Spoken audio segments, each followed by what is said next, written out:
like about 30 seconds to 2 minutes, basically trying to describe what we are doing. Okay, what our goal is,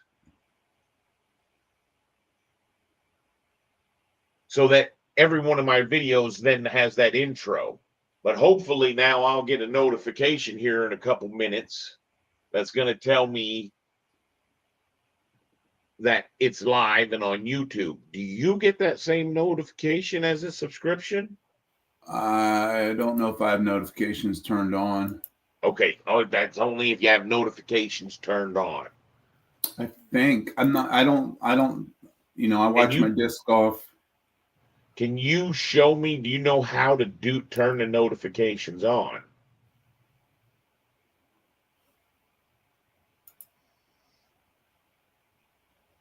Right there, I guess they are on. It's up. It's just up here in this corner.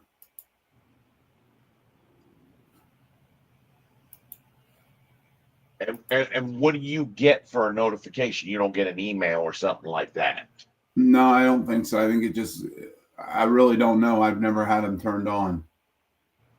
See, my curiosity is, if we could have this set that all of our notifications, we would all be notified if someone else was going to go live. There, right there. If you click on the live button, it's telling me you're live.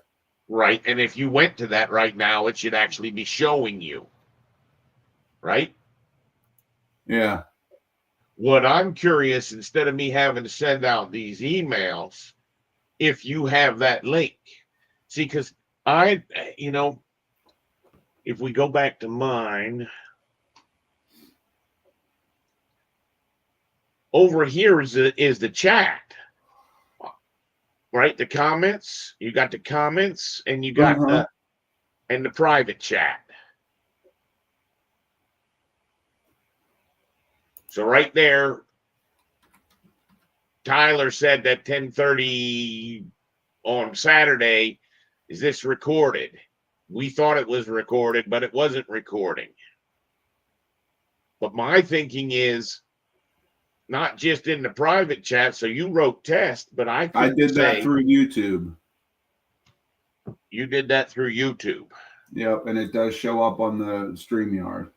Well, what we could also do is, if we go to invite, we could take this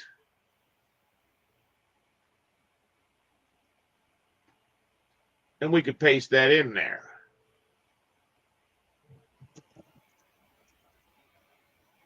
Right? So that means that you should be able to actually join. I can make a comment too. Who typed that in? I did, but it said Brian Mitchell.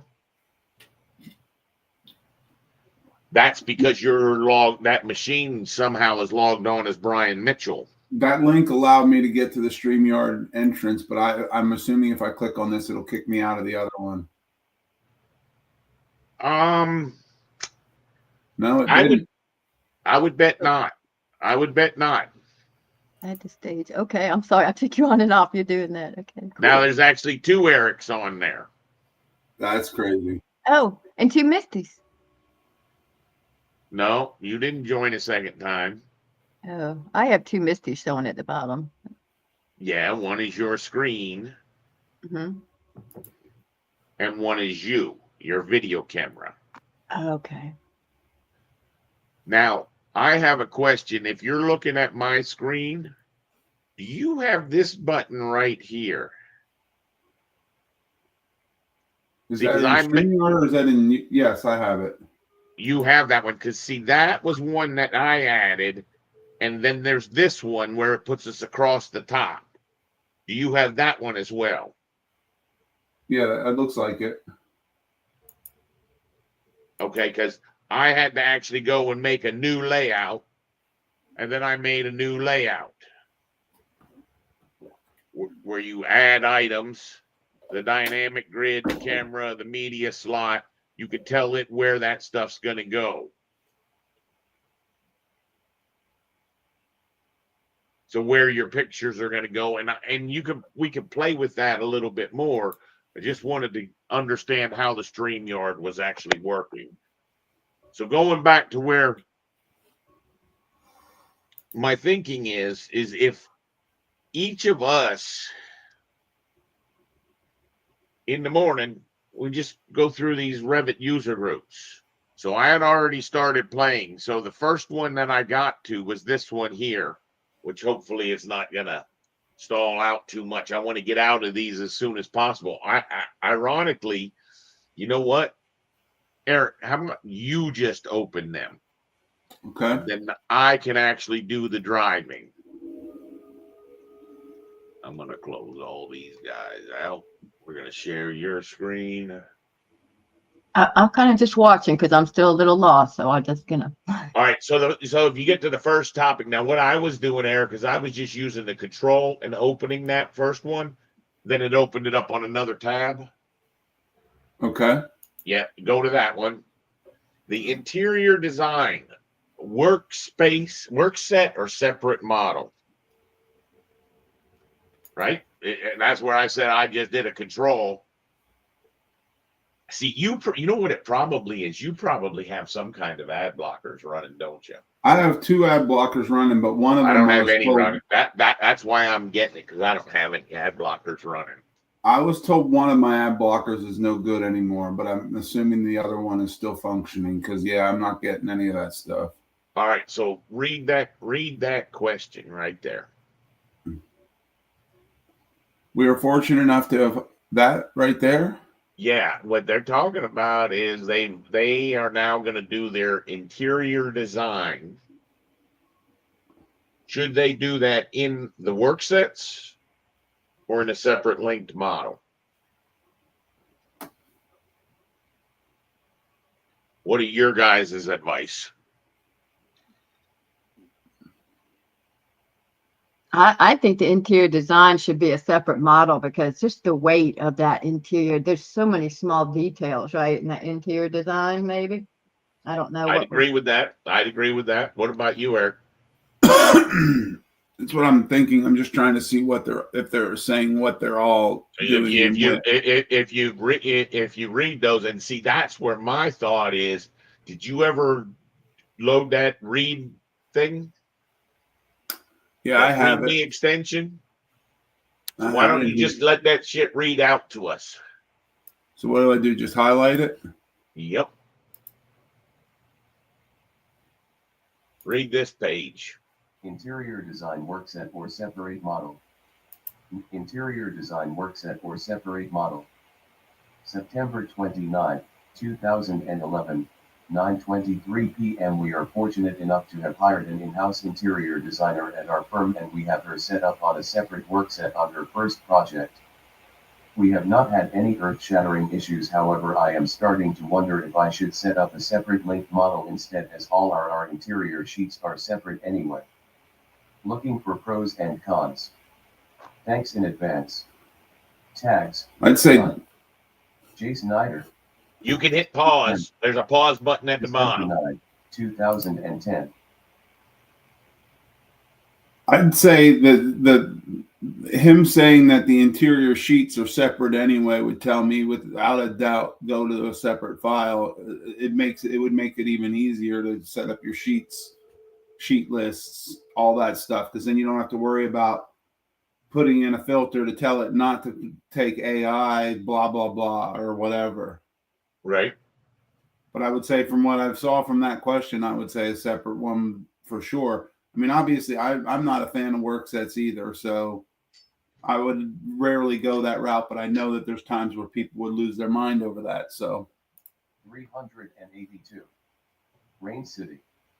September 29, 2011. 9:42 p.m. If there is a need to generate FFNE schedules. I'll tell you, you don't need to have this read. Listen, next thing this guy says a valid point. If you don't put the furniture in the file on a work set, then you can't read the room information. You cannot find out that piece of equipment is in that room. So you can't do little room schedules where you say, all my classrooms have all these pieces of equipment. Does that make sense? Okay. At least I that's what thought you could read rooms through a linked file if you clicked a certain button. you couldn't or could. I thought you could, so that you can put your tags on it. But is that all it allows you to do? That's all it allows you to do. You cannot, the families cannot read through the link. So he's correct about that. Could you add a space family and then, I mean, a space in there and then be able to grab that? You could. I believe you can pull the space that piece of equipment is in. The other choice that what I did in the past was I actually just copied all the rooms from the architectural model into the interiors model and used the Revit link as a binding object, and those rooms will work. You're duplicating them, so it's not the best idea, but you're able to generate your schedules and you're able to keep that stuff separate. Now, what I think is very ironic, because remember, everybody in the world's doing central files. It's all about doing this thing up on the cloud. So they tend to try to push you towards the easiest path. And I think the easiest path is definitely putting that information in there. However, when your design model goes to construction model, this really is a mute point, except something someone's going to bring up in a couple lines, because what happens is I separate that. Okay. If you need to work in it that way in the design, understand I will separate that file and make that file the two different objects.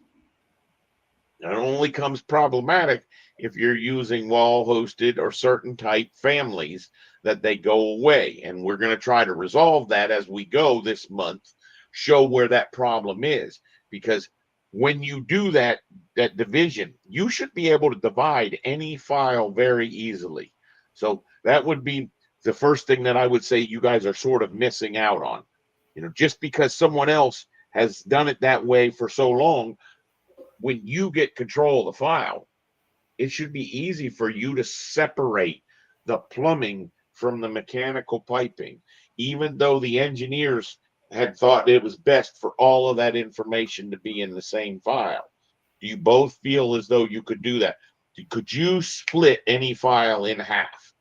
Could I tell you to go put all, now granted, certain things can't be split from each other, because you have to understand that a door has a relationship to a wall, that the door can't be in one file and the wall be in another file. But if you know those relationships inside of Revit, you should be able to split any Revit file. And that's going to be some of the first practice that we're going to need to do, is splitting those files. So the next line he's talking about, well, as long as you don't care about your RAM, as long as you don't care about the file getting big, well, the first decision for the first question should have been what the size of the job is. If it's a really small job, then yeah, you probably could put it all together. But if it's a decent sized job, the next question about RAM, I don't care how much RAM you have, it becomes a nightmare every time you save, every time you open, certain things that you'll do in the file. I disagree with the second part.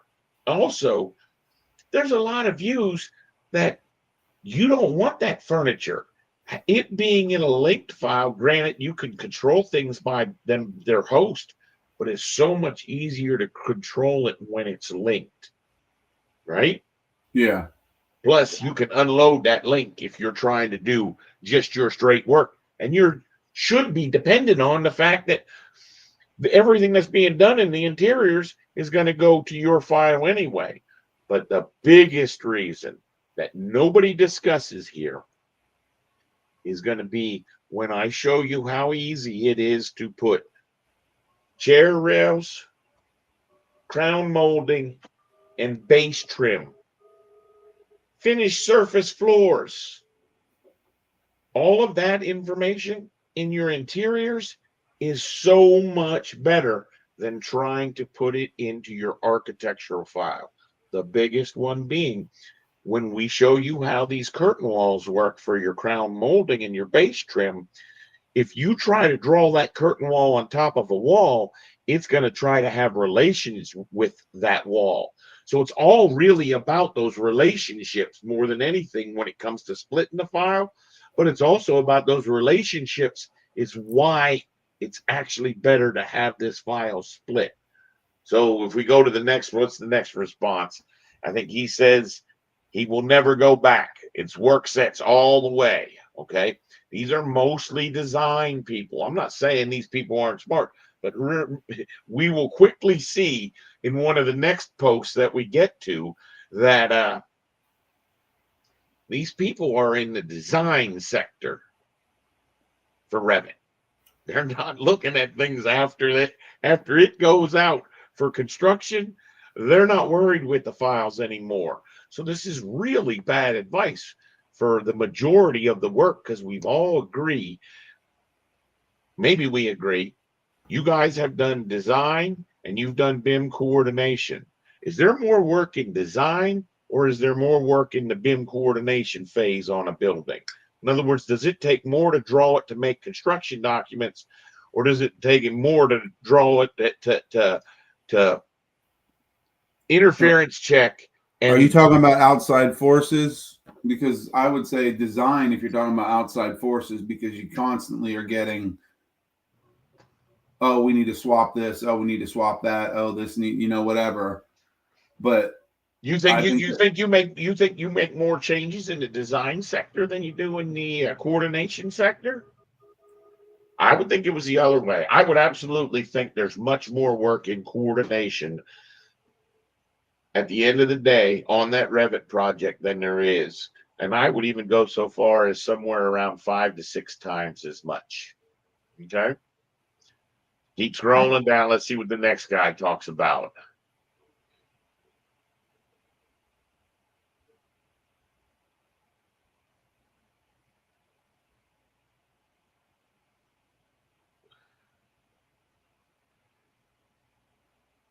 Yeah, they're giving you that perspective that you really should keep it together. But the one that really struck me as the most frustrating was the fella who was talking about make sure you make all of those objects, the furniture, wall hosted.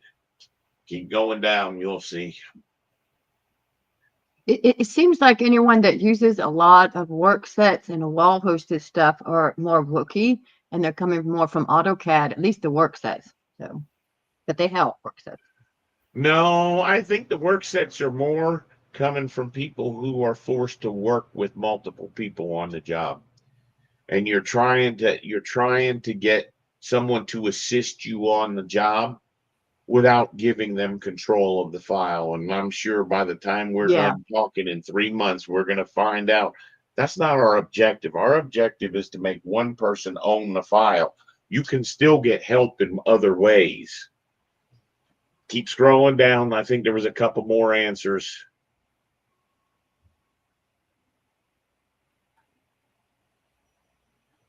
which is, there's what he says. His work sets on smaller projects and separate file on larger ones. Yeah, which is what I was saying, right?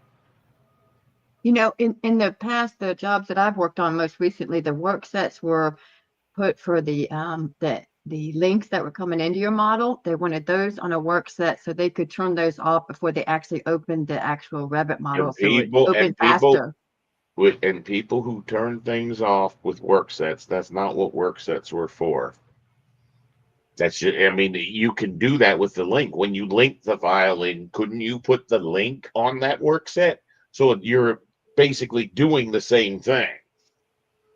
Yeah, I think that he was saying that if for super large projects, when they get so big, before you opened them, that was just one the BIM manager said to do. Keep scrolling down, Eric. I want to get to the one where he says, just make sure you, because it's on the second page. There's a number 2 there. You see that second page? Which I couldn't even do without the ad blocker on.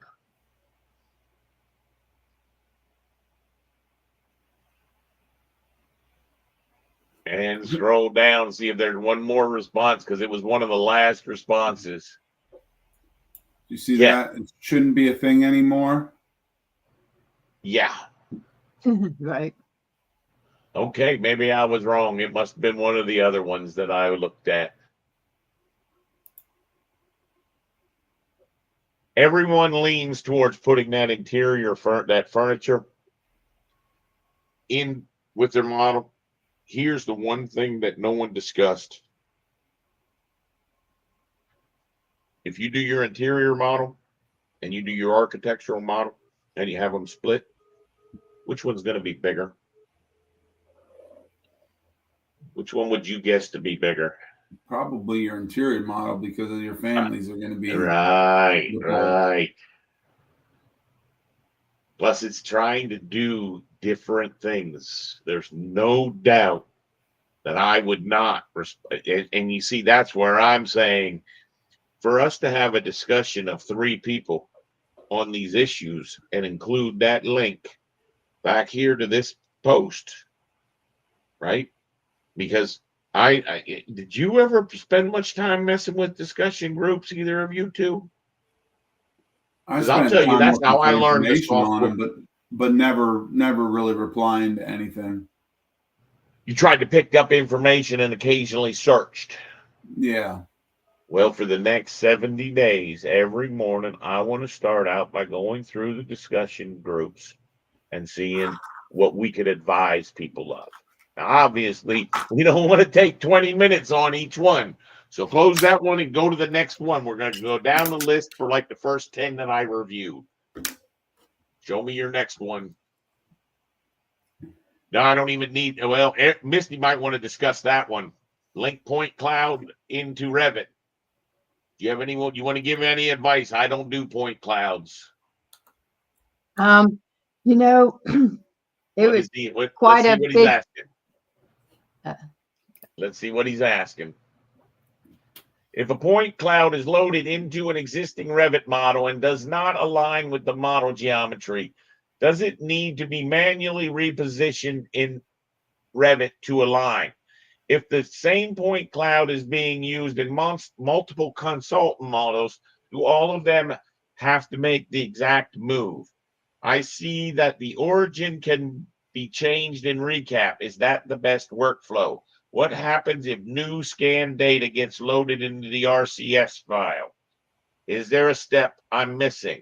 Looking for ideas and best practices on point cloud alignment to Revit models. So Sure. how would you handle the moving the point cloud? Well, as the BIM lead on a job who had to bring in the point clouds, we were kind of learning too, because it was their first time using point clouds, and we were using ACC. So what happens is the point clouds are pretty big. So I would put them on my hard drive. It's confusing. So what happens is the point cloud has to pull from somewhere. So I would have it pull from my hard drive.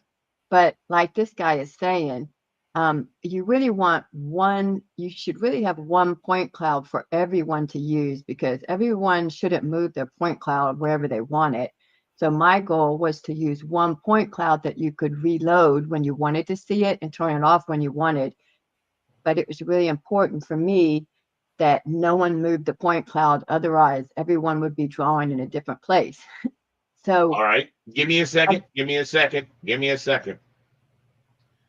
Because I think I could help your process. can I finish? Sure. Okay. So what we did is we tried to put it up on ACC, so you could actually see the point cloud. If you clicked on it, you could open it up on ACC, look at it, because the engineers like to see that 3D. But I wanted them to link. I wanted to link to the ACC. I wanted everyone to link to the ACC to get their point cloud. And I would actually have it on a work set, and you would just turn that work set on if you wanted to see the point cloud. And otherwise, you want it off because it was so big. So, but what happened Let me is, ask you, can I ask you a If- question?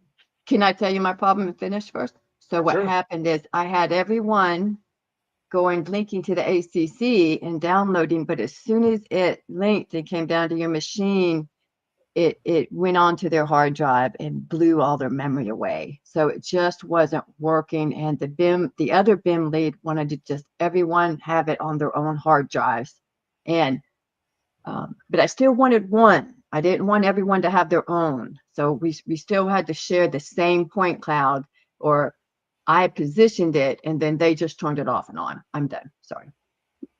So my question is, with a point cloud, if you put the point cloud in another Revit file and you link that Revit file to your Revit file, can you see the point cloud through that link? Yes. So my recommendation would have been to make another linked file that was your project name point cloud. Okay. That way, anyone who wasn't interested in the point cloud information, they wouldn't even load that file. By default, that file would be unloaded. And the I will only definitely time, try that. Okay. what's Yeah. that? That sounds excellent.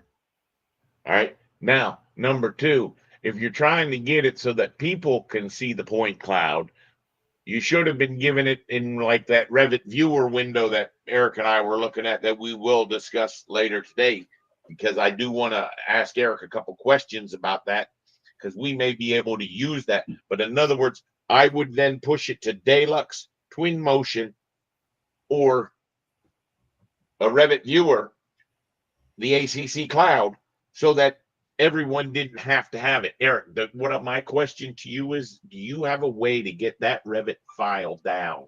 Can you download that Revit file? Which one? That one you just showed me. This one? Yep. Is there anything on there that allows you to download the file?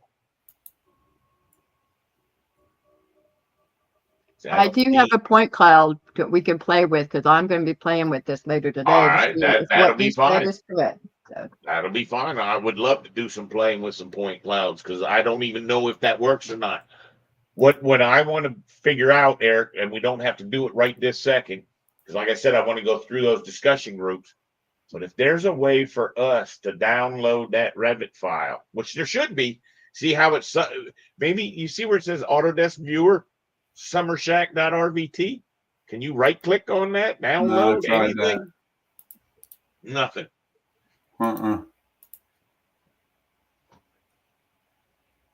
so what happens on ACC is you can pick on it. It does just like that load, and then it opens the point cloud. It's really cool. So, Yeah, what does that say? Well, that's just exporting the comments.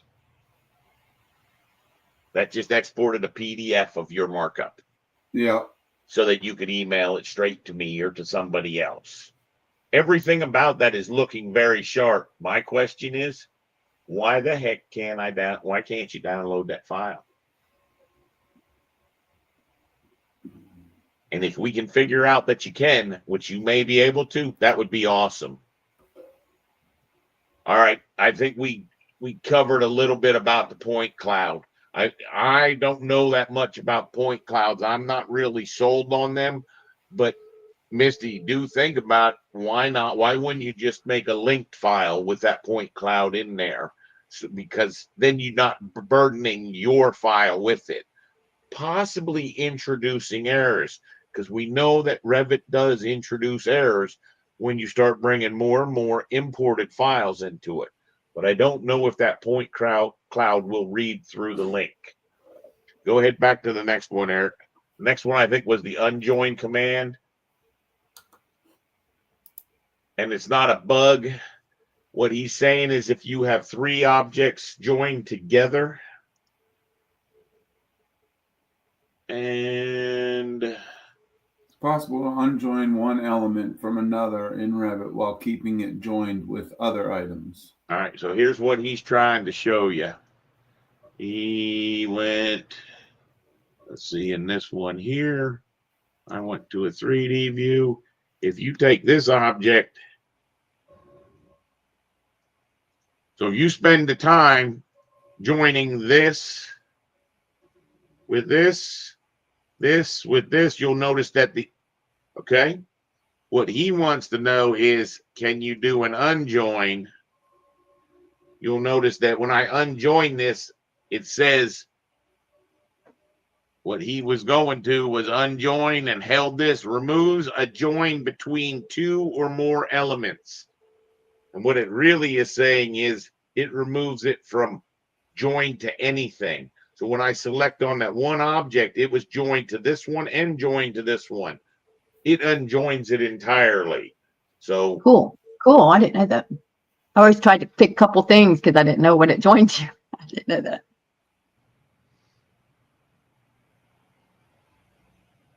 So basically, this is where Nathan could send a hot link of what I just showed to show this is what it's saying.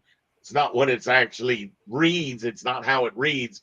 He thinks it's a bug, but that's how it works. That's the unfortunate thing about the join command, is when you unjoin it, it unjoins it from everywhere, which is very closely related to the idea that, you know, if I want to subtract an object, so if I was to take and I was to create an extrusion, I think this will work, but we'll test it out. Let's see if we can draw this in 3D.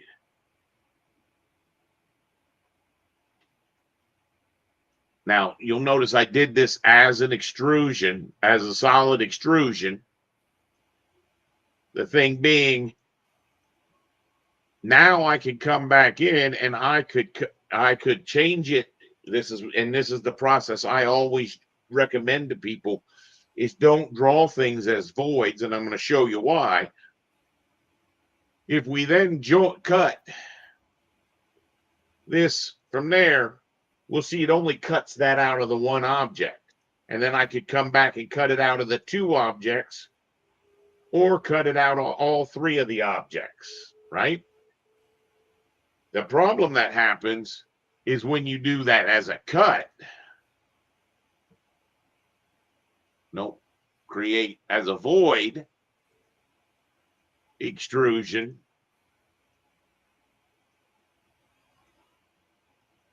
you'll find it automatically cuts out of any object that it hits when it makes that final extrusion, which is great sometimes, but maybe I only wanted it cut out of that other one. So then you end up doing this uncut, Creating lots of extra work. Well, which is why if that fella who was asking about the join, which is why he's really confused, because the uncut is different than the unjoined. The uncut, you say what object and what object you want to uncut from it, right? And I could say this object.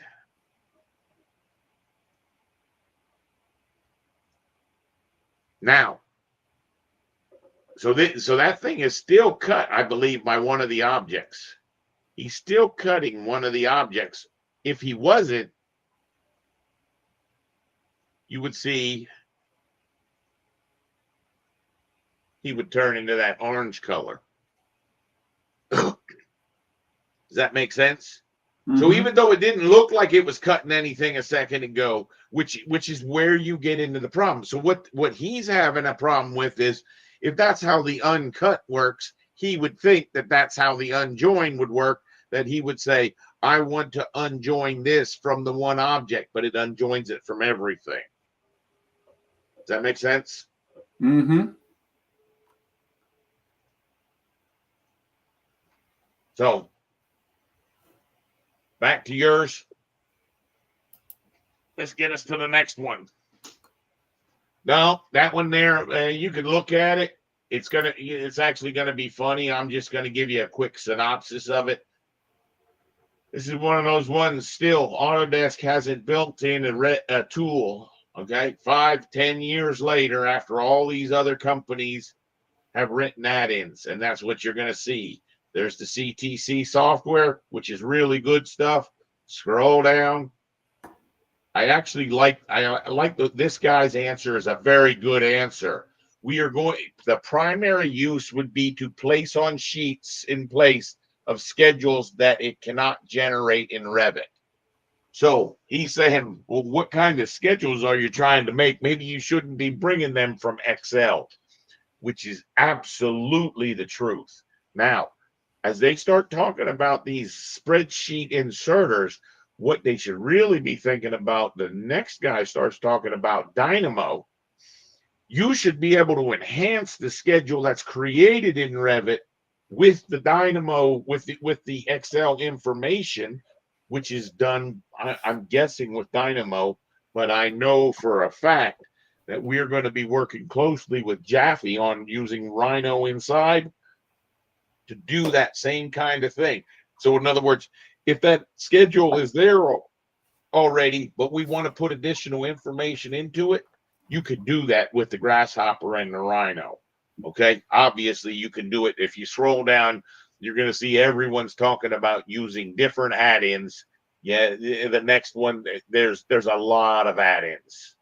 And I've actually used one of them at one of the jobs I was at. It was a great add-in because the engineers really wanted to put the information in Excel, but what they had to do was put that Excel somewhere in one spot. So when they edited it, that it would automatically update in Revit, and I wouldn't have to go find that new file that he made.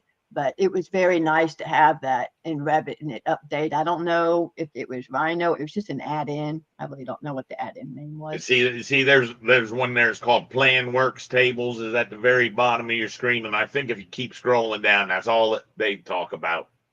Nope, that was it. That was the last one. So at the end of the day, what we should really be doing, though, is trying to pull that schedule. That third guy really had some very worthy advice for that user. Is in a couple years from now, you're going to realize you really want to be writing that schedule from the information that's in Revit. You can go ahead and close that and go to the next one. And ironically, we're going to get to another question that's going to be a question very similar to that. This one here, I figured you guys would get this one. Have you ever been frustrated by that, where you see how the lines of some of that stuff are blue and not black, and green and different colors? Now, I tend to think that the answer that the guy gave is incorrect. To me, when I look at that right there, that is a CAD import brought into Revit. I was going to say, doesn't that usually show up when you have those CAD objects that come in with those crap families? Well, in the perforations in the top of those barrels on the corners, what's telling me that just doesn't get drawn in Revit usually that way. So he's telling him to go through the object styles, which is a very good one to go through. It took me a long time to realize that in the object styles, you can really trip somebody up. Let's see. This is my project. I went to a 3D and a TW. Is sometimes depending on what kind of file you're coming from or template that you're starting out with. Let me draw a couple more walls. Give me one more second. The generic wall. Is he just trying to not show the blue? Is that what we're talking about? Well, yeah, he's used to stuff in Revit and being able to make it black. Now, what he would have to do, ironically, Eric, if you're still on that, scroll down. He says, go through the object styles, then do your visibility and graphics, and then do your element overrides. Now, I don't even know if element overrides where you pick it and say override in this view. I don't even know that would work. Now, what I was trying to show was the first one that you probably don't even realize you could do is, did you know that if you went to manage object styles, did you know that you could say doors? I want to see them in red. Windows, I want to see them in green. And I think I have a way to override everything. And The black curtain and wall white. panels, I Without want to going see as pink. Have you ever seen a file that looked like that? Now, More importantly, why didn't the doors work? Is there a filter after the fact? No, Maybe in plan view. You're looking at because you under adjusted doors, plan because view. under doors, you have to get all of these subcategories. So when they drew this stuff, they drew it on the frame category. See, so if I made that the red, now you would see your doors all red. Right? And the same thing would be true of the window.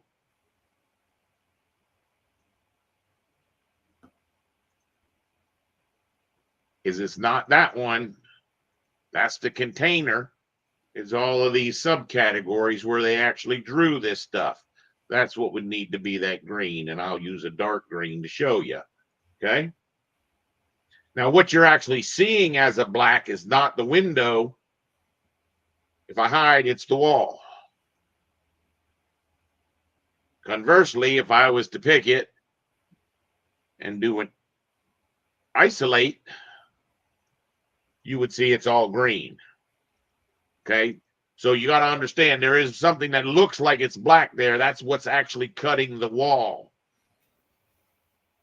And if you've ever gotten into a file and not know how all of that's set up on the object style. Now, if I've done that on the object style, obviously I can do the same exact thing on the visibility and graphics, which is what that guy's saying right here when he says first object styles,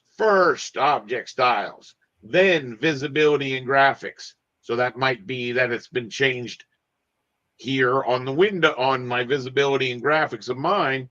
You see the windows, I can make all of those be any color I want in that individual view, a light colored. And you'll see that they change there, right? Then what was the third one that he did? Then he did the filters, right? Because if you have something, let's say you're working in this job and everyone in the company says, this is the company standard, right? But you want to work in this file and you want everything to be black on your view. The easiest way to do that is the next one that he talked about, which is a filter. See, I could add a filter that's everything.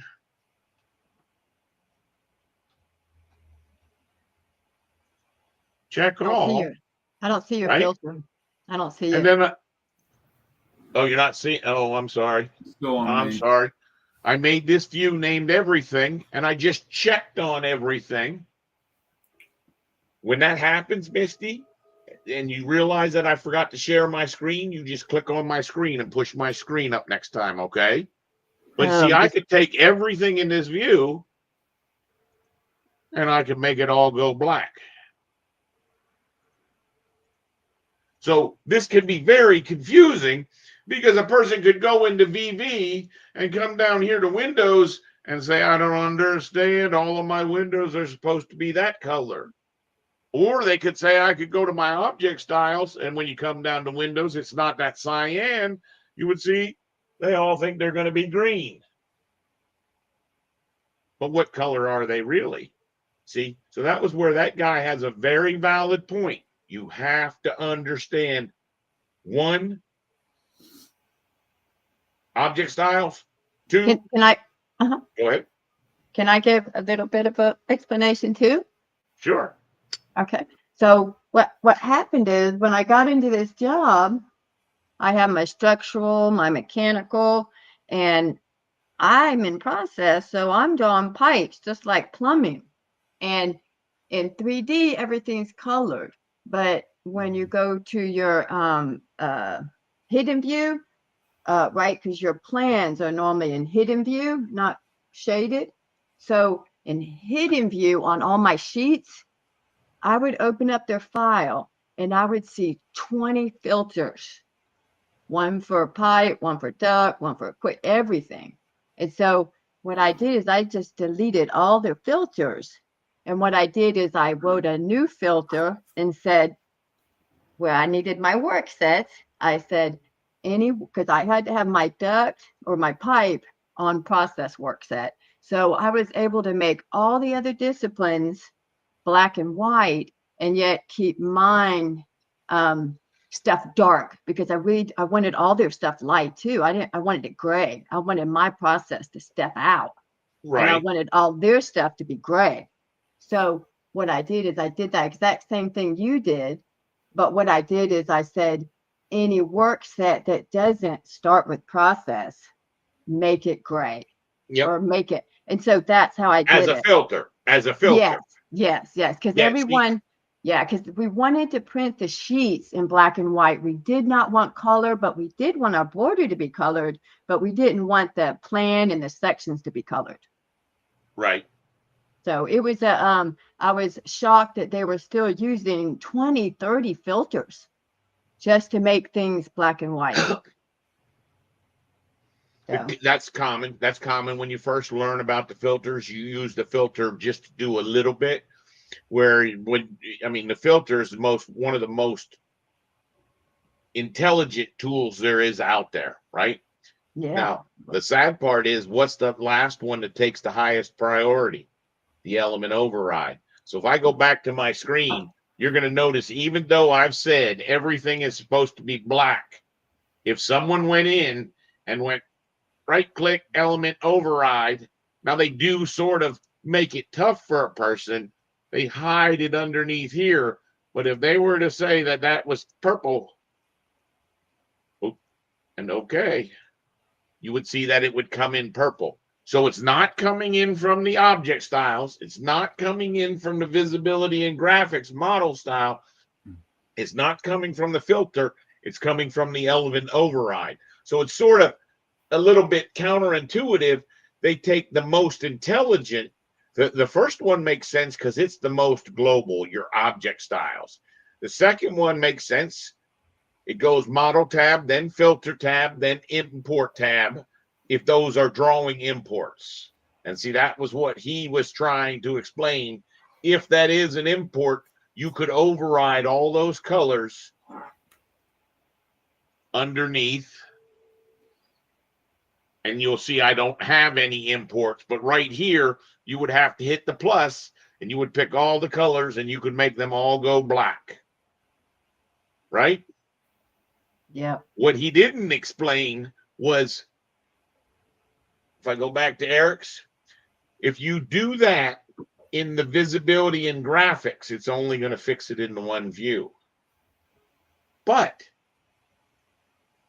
if I went into the object styles and I went to my imported objects and I changed all the colors of my imports, if you do bring AutoCAD files in, it would change all the colors in all the views to be that way. Okay, that's the only thing I'd say he really missed there, was that simple idea that he should have said import tab up here on the first line of object styles. Does that make sense? Yeah. In other words, if you've ever, I'm just going to disclaim this: don't bring AutoCAD into Revit. That's just a terrible idea. All right, that's going to be our fundamental law. Is you think you're saving time, but if you don't have time to do it right, you surely don't have time to do it wrong. But if you're going to bring it in, I would be putting that import tab up there underneath object styles as well, because then you're changing it for all of your views. Okay? And I will speak one more thing about that imported AutoCAD file. You guys, please back me up that you know this. If you import that AutoCAD file, what's the one real big downside that you have? If you give that to see it in your, every section or elevation. yeah, that's a frustration. But here's a bigger one that very few people grasp until someone tells them, and you don't even know this. If, let's say you've done that in your architectural file, and you give me, the mechanical contractor, your architectural file, do you know I can't see that 3D CAD link that you've linked in there? No way. I thought AutoCAD kept everything in. I mean, I thought Revit kept everything. I challenge you guys to test that theory right there. I want you to make an architectural file, and one of you can do it while we're going on to other questions. And I want you to link that into a plumbing file, and I want you to see that you cannot see AutoCAD information. The rest of your vendors aren't going to get to see it. Well, I'm not quite sure because I bring in my step files, I guess, into Revit. So you're saying that any AutoCAD that I have in my Revit, you can't see if I link it in another file? Yep. I don't think you're right about that. We're Oh, well, definitely going to test do me a that. favor. Go. Even if you have to make an AutoCAD file, draw a little house, make it into export it to an AutoCAD file, then make a new Revit file, link that house in, draw a couple walls, and then try to link that into something else. And I want to see if I'm wrong. I know I'm not wrong on that one. All right, Eric, we're enough to spend time on that blue lines. That was a dumb one. Revit families loading as texture rather than realistic. I forget what that one was. Oh, that's the one that my recommendation. If I was going to tell this guy something, all I would tell him is what did we show you the other day? You got that beautiful thing, and what you're getting is that's exporting it to that Revit viewer. It's not going to take out those textured materials. So what that person could know is if he went, let's see, remember we did this with Nathan. So if you have that planting,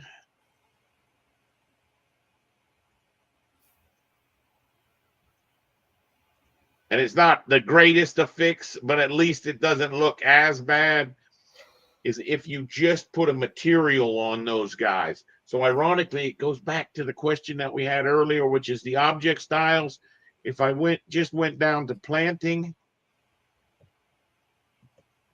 and I came over here to material, and understand that as you will start to open this up a little bit, you're gonna find that you have more and more power with it, and that is controlling the transparency of objects. And it definitely comes into play when you're trying to do coordination. But if we were to just duplicate this and name it trees, of course, then I copy that out. I use my typical material rules. And remember, this browser, ironically, some of the discussion groups are talking about breaks that are still in this thing. I typically do that render appearance. You have to be very careful. Because this is always hidden when you start out, you don't want to override generic. You want to make a new one. So I hit the duplicate. I then use that word that I put in. I make it the color that I want. And the key with the trees, making those trees so that you can keep them in your model, but not have them have such a nasty effect. It's not near as good. But if you put some transparency on a green color, it doesn't make your model look as bad. So if we go back to what Eric was looking at, you would see it wouldn't be blocking out all the stuff. It wouldn't be hiding those fancy glass things that he's got in the front. If you go back to the previous one, you'll see. Right? So what's the difference in what that look is compared to what this look is? You know what I mean? You're losing some, but at least it's not as bad as them all going back to gray.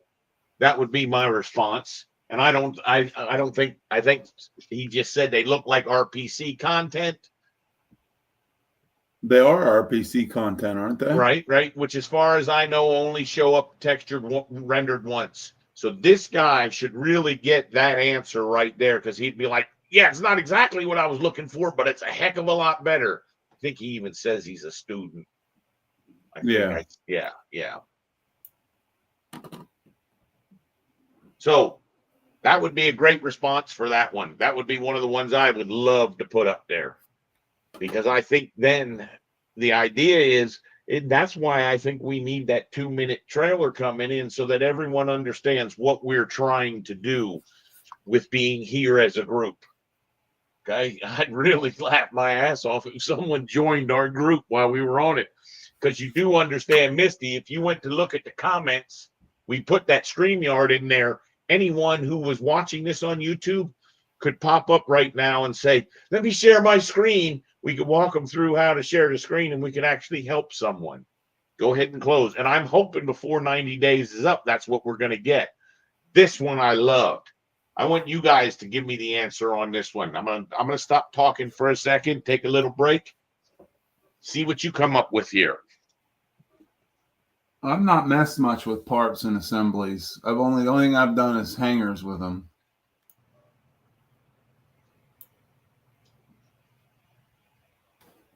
Well, I think it's very unique, the answers, and it shows that this is a design group.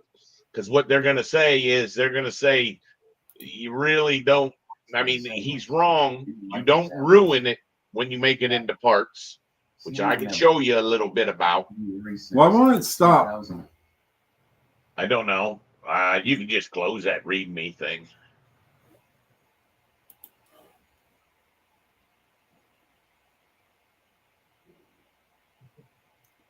The teacher of it next lesson is going to be about parts and also assemblies.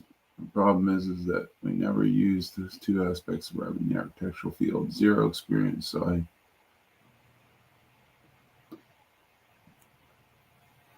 we can split a wall instance and show. So you don't know about parts. What about you, Misty? Do you know about parts? No. I know that the what they contractors. do. Mhm. I know what they do, but I've never played with them. All right. Like I know you can split a wall up so that you can see it, so that you can peel its jip off or whatever. Correct.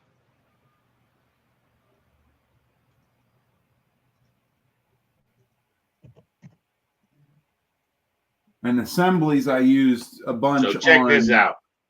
So the whole idea of the parts is this. Which one is it? That's the assembly. This is the one. Nope. Displace objects. Where the heck is the parts even at? That one. Create parts.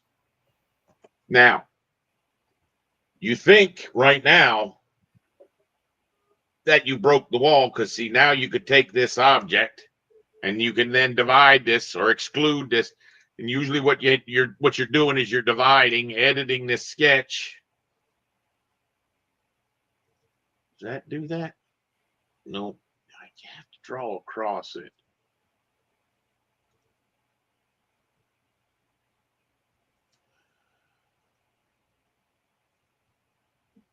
Nothing will be divided because the divide didn't go across. So if you hit divide parts,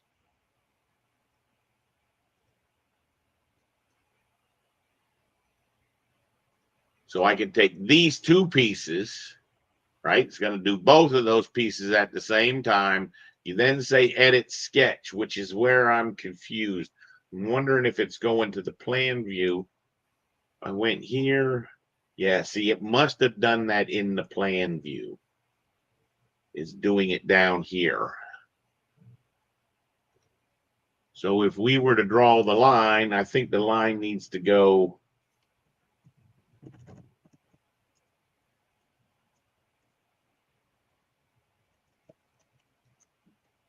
right. Nope, nothing will be divided. Do you have to cut the whole thing and from one edge to another? Yeah. I wonder what would happen if I would go into an isolate, go to that view, pick on that part, say divide that part. See, it's trying what you have to do is you have to change that work plane. So what it's expecting you to do is to divide this in one of your elevations, or I could pick this plane. Now, if I picked it and said divide the part, say edit the sketch.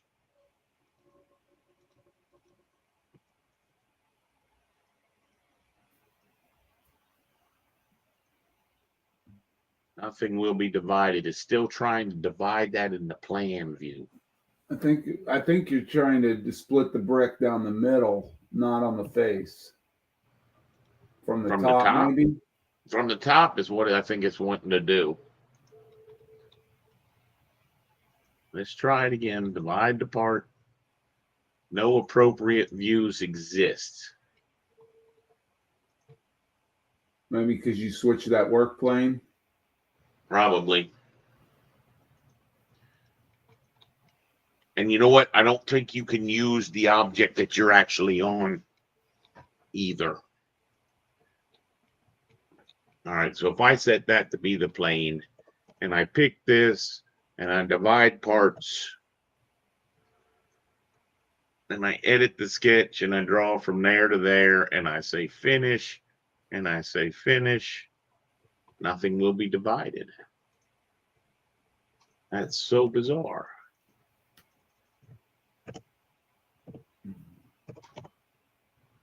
And that's how often I've used that command as well. None of us have really used that command.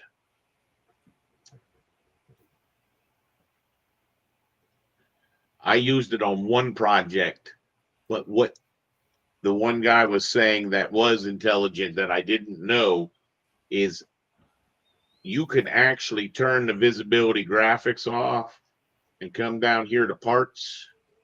And if you turn the parts off, you'll be left with the wall. The wall is still there. So here's my first question. Do those parts go with that wall?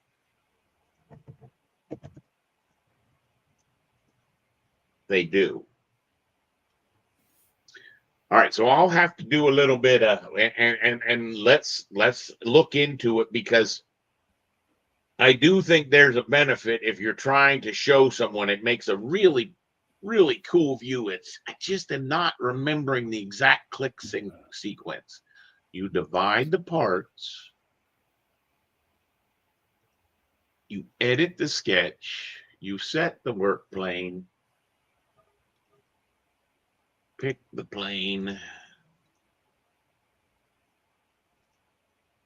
draw across.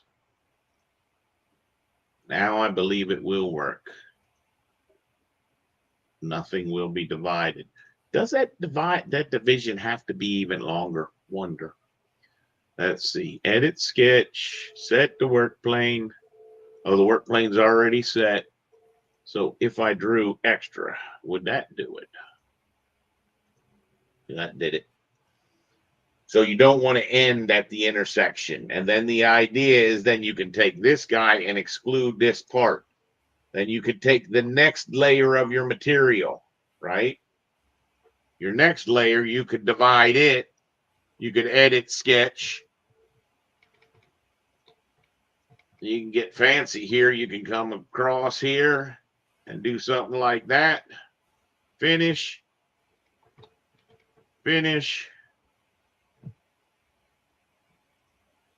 And you could exclude the part. And then you could do that one more time. Divide the part, edit the sketch.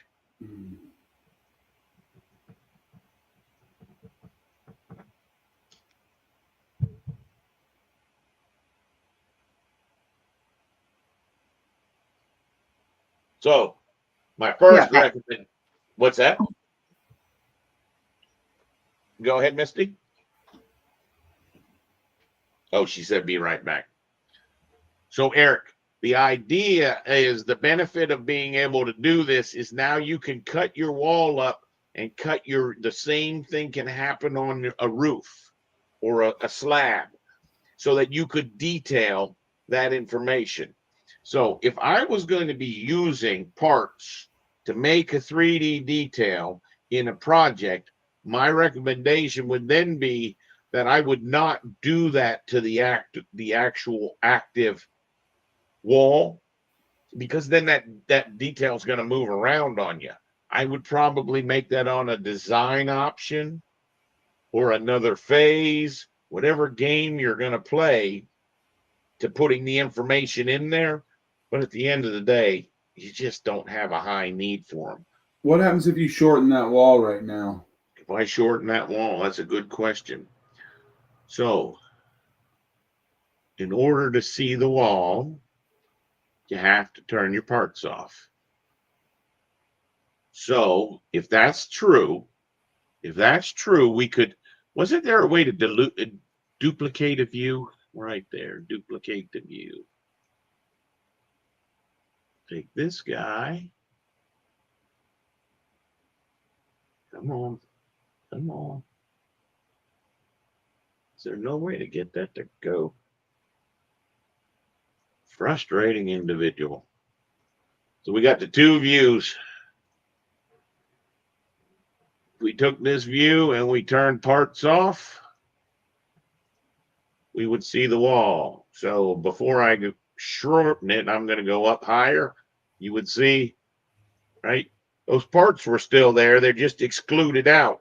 So this would allow you. Now, when I come down here, the parts were no longer intersected. They will not be divided. Go back the way it was and then take it right to left. Do an undo twice. Take it right to left and shorten it. What's going to happen is it's going to be dependent upon how far I drew that dividing line. When that cutting thing no longer hits, and you would have found, if I wouldn't have gone so extreme, one of them's going to fail first. You can see the one behind still go. Look like the one behind is still cutting. You're exactly right. The one behind it is still going because I drew it long enough. So if you exaggerated those breaks, okay, so you could make a pretty cool little view where you were trying to show how that flashing was working around that window.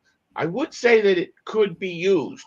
I don't think that they're entirely right in what they were saying, because you didn't even go through what they were saying, and you're going to find that most of them say they don't use either one. And definitely no one uses the assemblies, okay? But I can tell you that the assemblies, if you're doing shop drawings, actual shop drawings, the assemblies are absolutely necessary. Doggone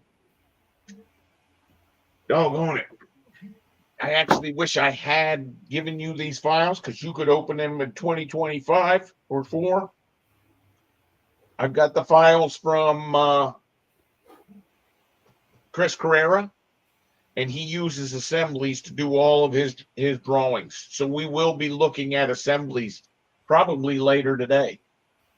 Scroll down because you're going to find that everybody in here says they don't use assemblies for anything. But the one thing that I did want to show you was what that next comment says.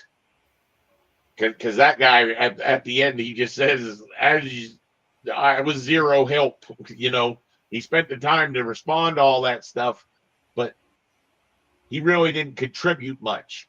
This guy, I remember his name. I remember a lot of these names, but Twice Roads Fool, pretty good answer. The part's not ruined because I just showed you the wall's still there, and it's still a wall. And you know when we cut those sections, just keep in mind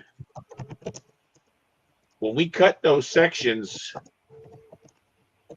if I move the wall, those sections go with it. It took those section lines with it. But what you would want to keep in mind when we were drawing that dividing line, you'd want to draw it real strong on each end in case your wall got a little bit longer or a little bit shorter. And to be honest with you, I could see doing that. I could see doing that for a detailed view.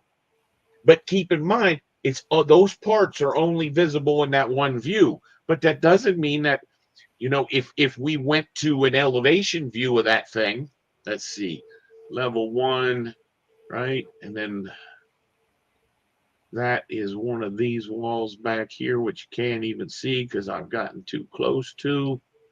So if I take that up and I went to there, if I was to make my parts visible,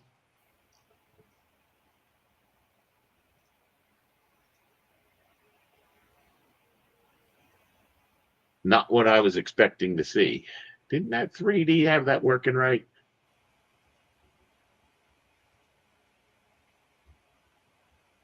Oh, I'm looking at the backside. No. Nope, I would have thought that would have worked. Oh, you see what? Why does it say restore parts? Yeah, I'm not sure what it Maybe. did. Maybe, you know why? It's like it didn't hide the model object.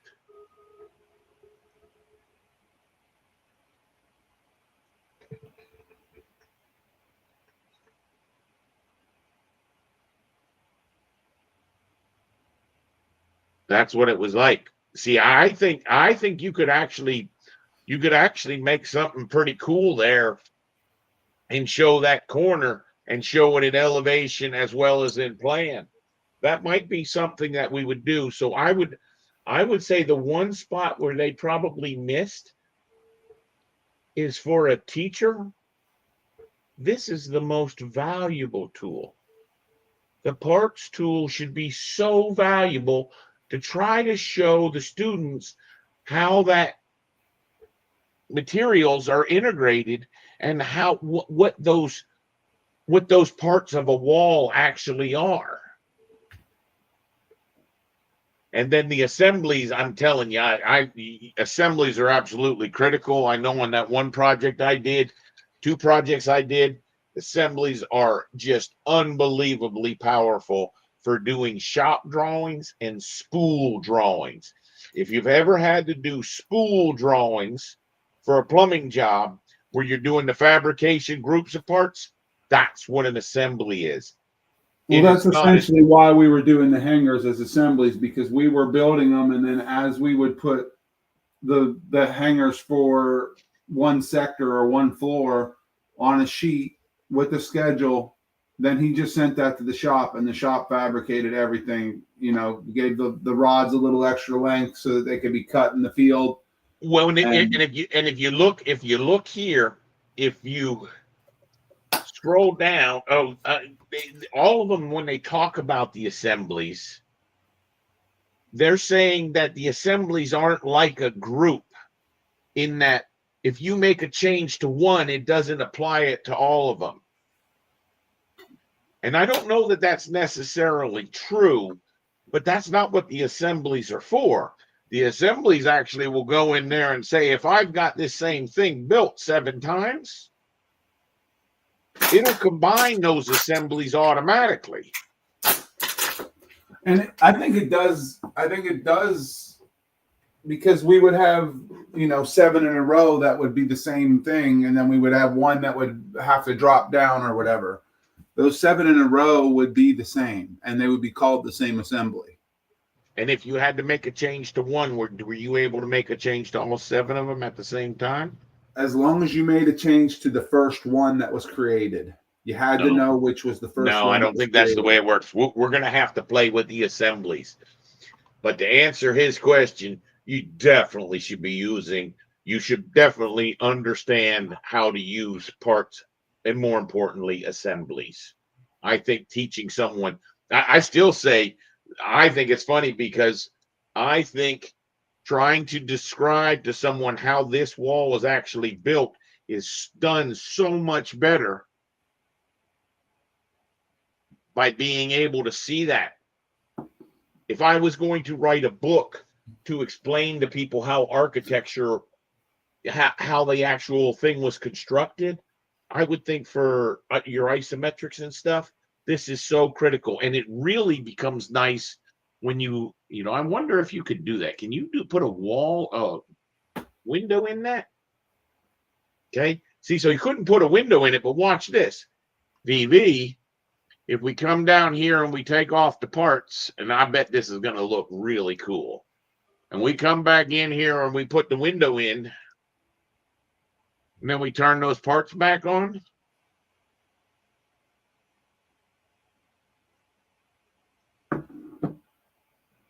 See how that ends up working? So that you could show how that flashing was engaging, that the flashing was coming around here behind that behind the brick but between the insulation. You know, I think I remember when architects, before they actually make their building, they do some kind of wall type, right, to show how to build it. And this was really nice to have this parts thing so we could break it apart like this for the, Yeah, but you know what I'm but it's talking so about? you're exactly right, and it's so sophisticated. But I think parts would allow you to make much better 3D details. Yeah, I bet. So, Eric, what's the next one?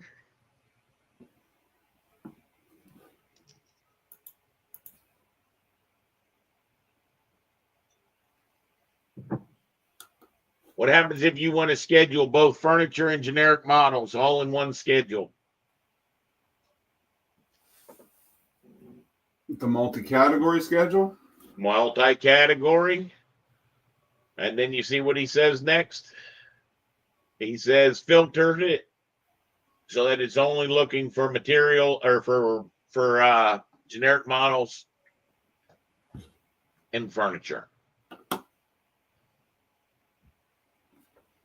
Now, only downside that I see to that is there are certain things that are available in a furniture family. Let me go back to mine. We're keeping in mind, let's see, TW. We're keeping in mind the rules of the families, which is something that that's what we're going to cover after we get through these discussion groups. If I go to a generic model, so in your furniture family, Brian, I need to step out for a few minutes. yeah, that's fine. In your furniture family, you would have this information automatically applied. Question is the generic model exactly the same?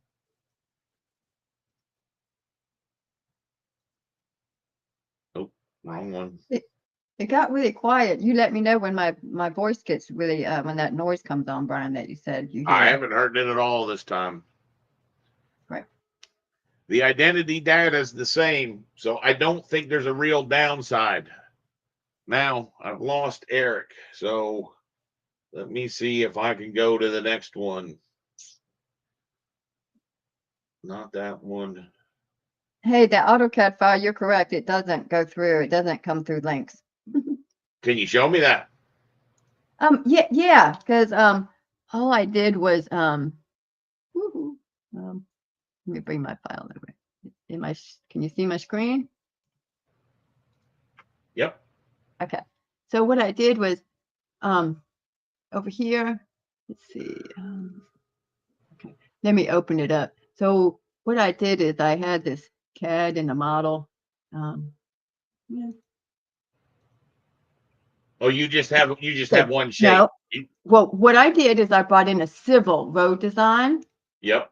Okay, so in 3D, and this is the 3D view. Ah.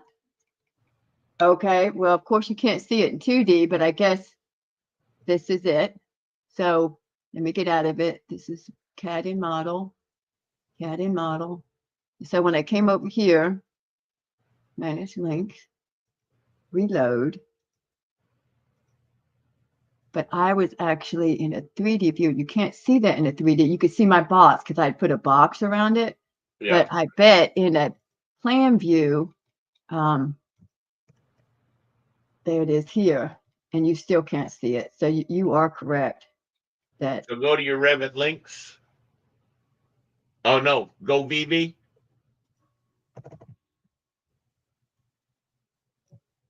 Go to your Revit links.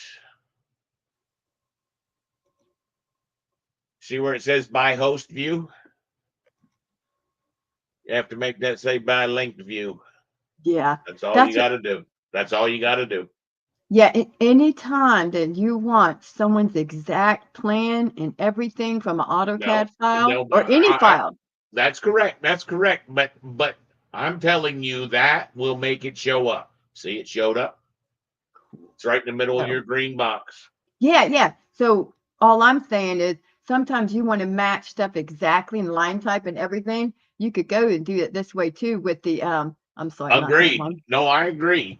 But what I'm That's saying cool. is Mhm, that is yeah, the only way you can get a CAD file to show up across a linked file. So when you put CAD in your Revit file, if you don't tell your teammates that you got that CAD in there, they're never going to know it exists. cool. I didn't realize that. Thank you. Because people like to bring in CAD still. Well, it's a bad idea. Yeah, but they're civil people. That's what they work in. Oops. You go ahead. Sorry.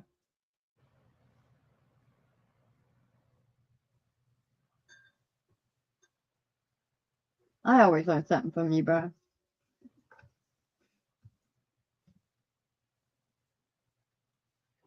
That's interesting. Let's see.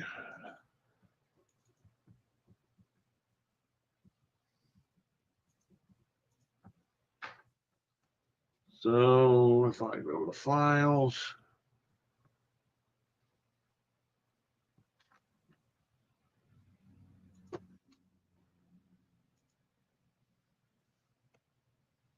Your file looks funny to me. I don't. Okay, perfect. Okay. because you need that third monitor. We need to get that third monitor set up for you in order for you to really be able to do this. Because you can't do it on your laptop monitor because it's too small. So we need to get you set up, and we probably need to do that transition this week. Okay, maybe we'll bring your computers up and we'll get it set up here so that you're out of there for autumn. Sure. Yeah. And I'll find one of these monitors. All I was doing is I figured we'd go look at the update. Interesting. So now there's less information in this model. Is there a work set that needs to be turned on? Maybe they added work set. No, I don't think that would be the case because this is the ACC cloud.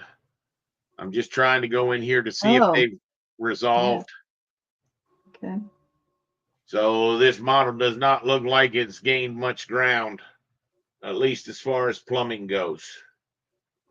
Like I said, it looks like someone's actually was working on, it looks like they were working on the gym. So the question really is the gym been updated?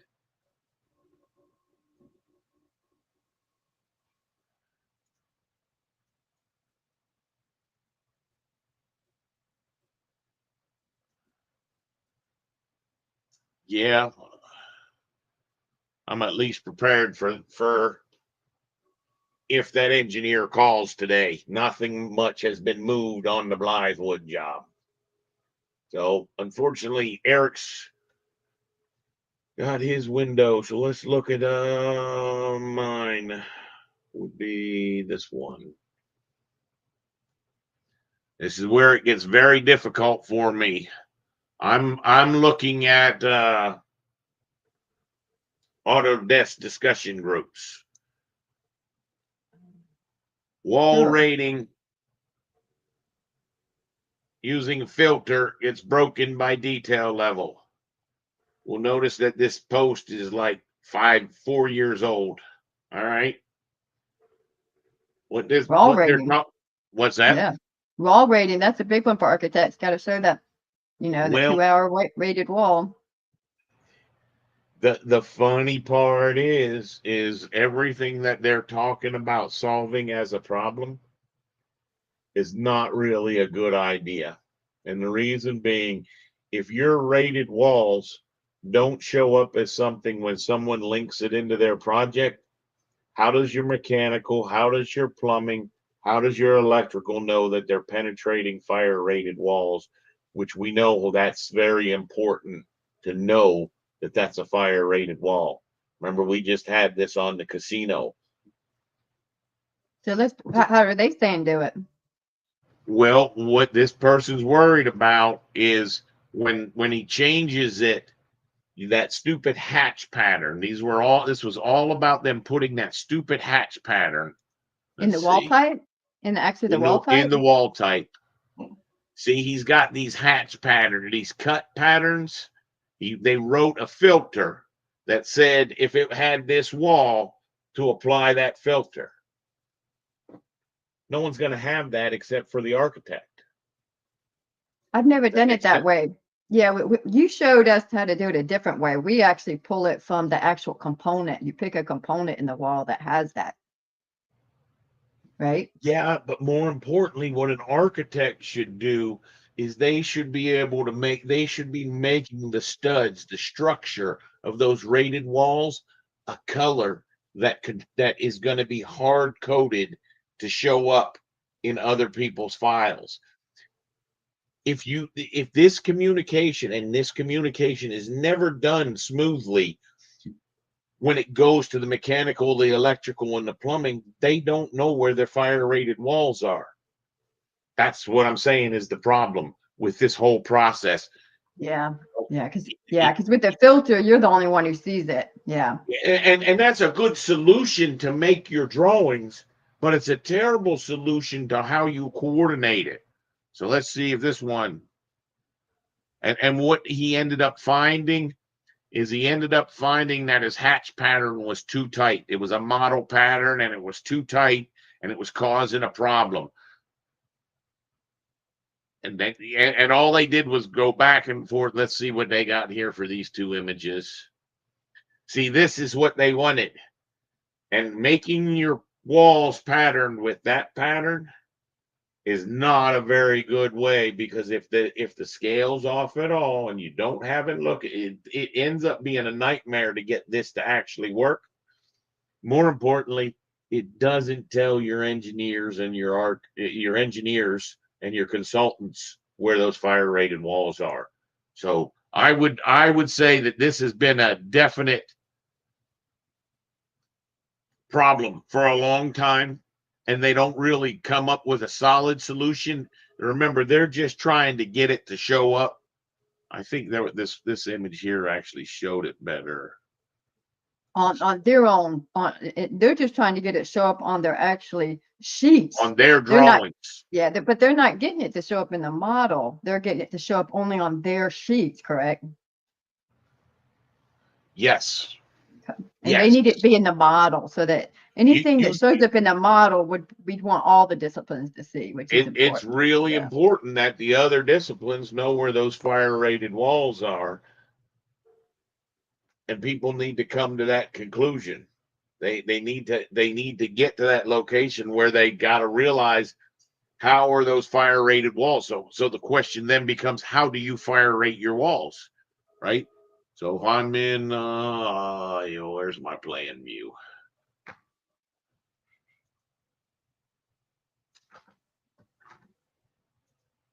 I so much hate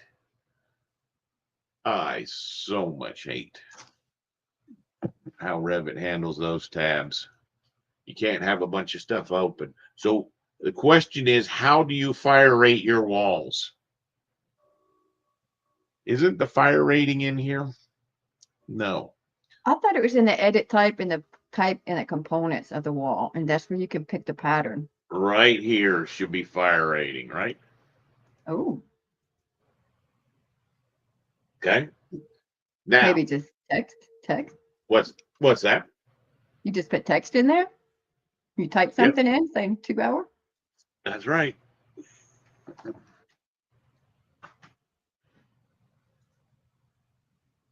And now it's got that 2 hour. Now what you could do is you could say filters, add, edit new, make a new, and a 2 hour rated wall. But this is still going down the wrong path because it's not going to the model. It's only going to your view. No, I think this is the correct path. Okay. Walls whose fire rating equals 2 hour. Matter of fact, see, and then this is where you put that cut pattern of what you want it to look like. For me, I'm just going to say this is going to be a red solid, just so I can see it. See, now the benefit is that's a known location to have the 2 hour rating.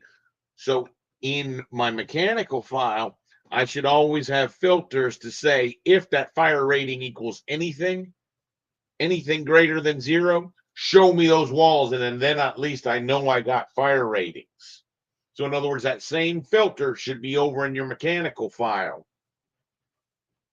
Sure. Is there a way to go ahead and pick on that wall type and say edit type and add it in the actual construction of the wall so we don't have to use the filter for mechanical? Structure Maybe. edit. Yeah.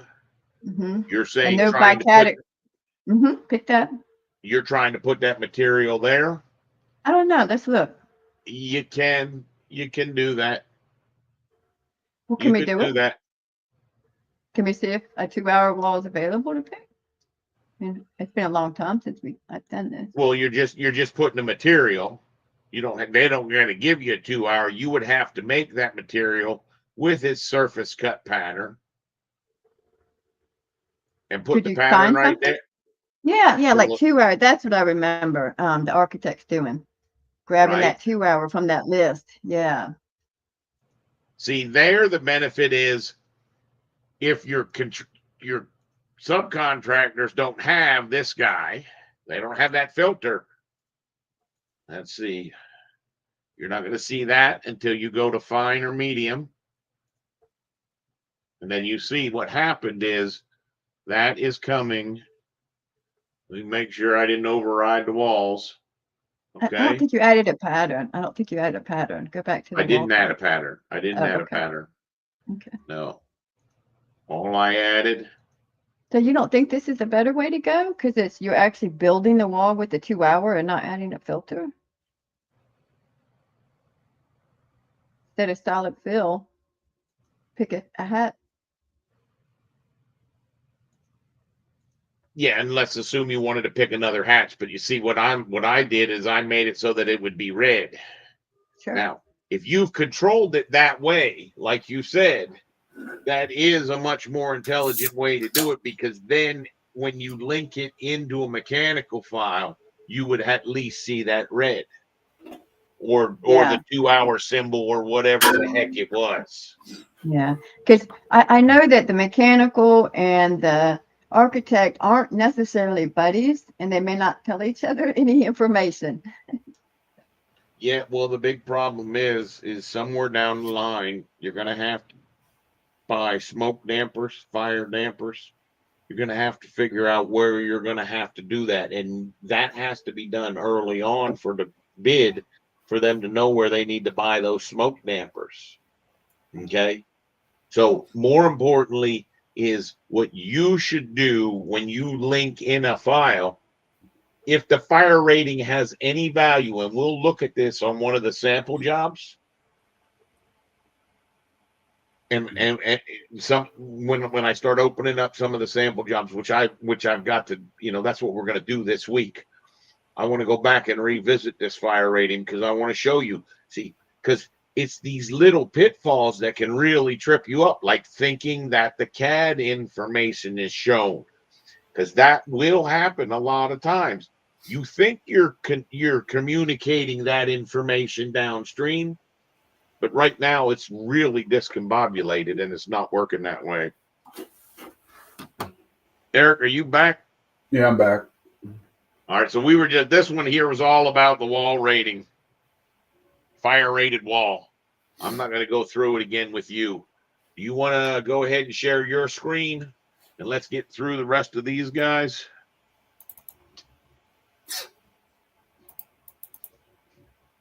Okay, I'm on it now, right? Yeah.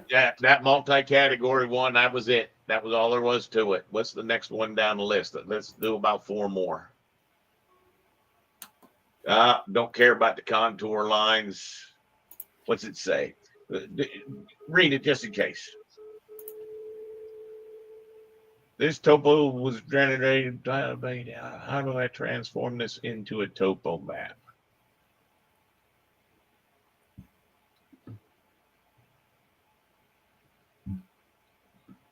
Yeah, I think he's pretty much covered that. Since I don't plan on teaching on topo solids, I plan on teaching on the topo surface. I think the two are pretty closely related, but I don't have topo solids because I don't have the new version. So that's why I don't want to go into that one. Perforated wall panels. This was the one. Can you show me the image? Because I couldn't get the image to show up. This one? No, the up above that it says image in Oh. blue. Yeah, that's what it did to me. That's what it did to me. So I didn't see a perforated panel.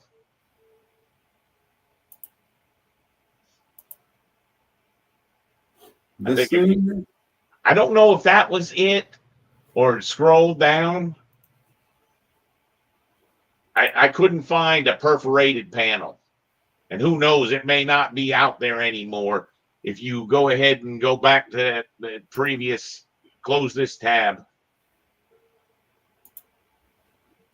My guess was that this was a curtain wall pattern curtain wall that had a bunch of holes in it. And if you, I think, was it old? How old ago? November 27th. Of 2012. Yeah, that's what I thought. See, this was a very old one. Someone must have added some kind of information to this thread. Those perforations, that's not at all how I would show that. If I was trying to show that, so if you were trying to show the perforated panels, my recommendation would be to do that with a surface hatch. And we're going to go into that real greatly. But keep in mind, if it was a metal panel and it was perforated, I would as well keep it slightly transparent if there's actual holes put through there so you could see what's behind it. But I would put a surface pattern on here that was a bunch of circles. Trying to poke a bunch of holes through solid geometry is going to absolutely crush your file and is not a good idea. So we'll make right there.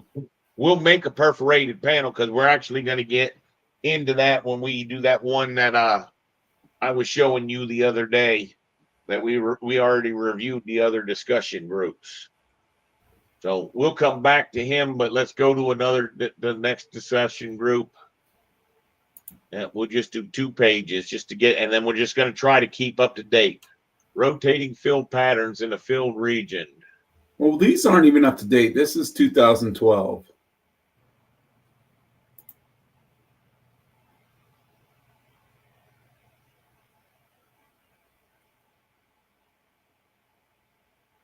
What's it saying? It seems like you can rotate field patterns as they're applied to model elements, but not able to tab and select for filled regions. You know why?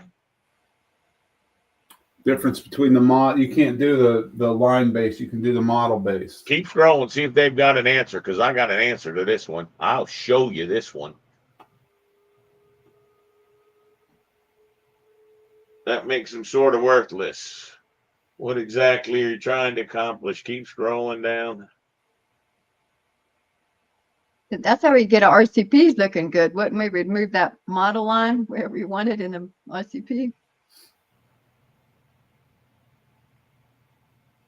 Yep, that's the one right there that says it. Use your model lines. Use your model.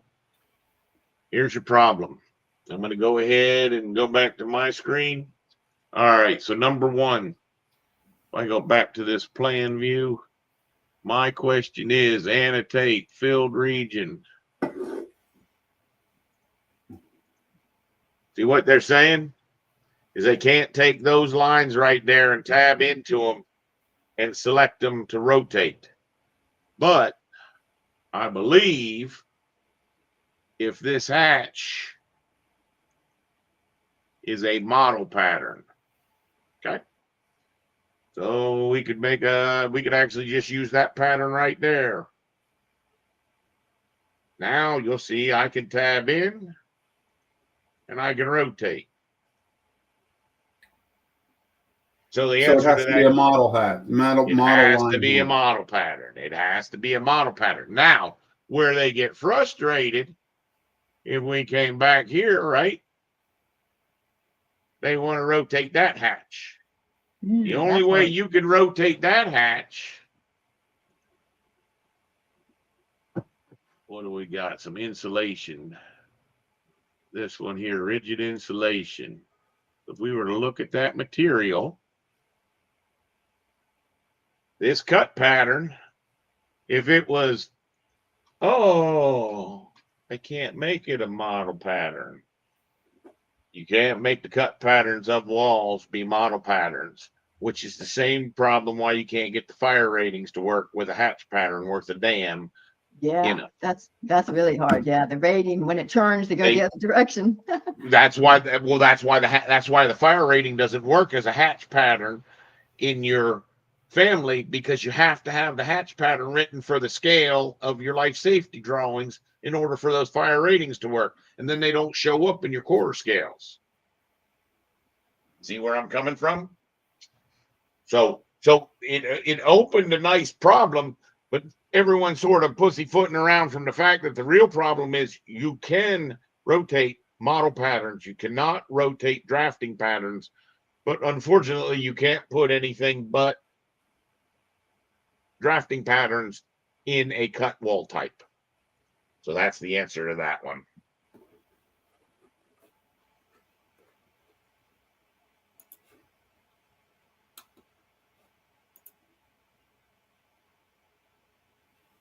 You must have jumped somehow, because I didn't ever see these ones. I'm just on page 2. All right. This one's at least recent.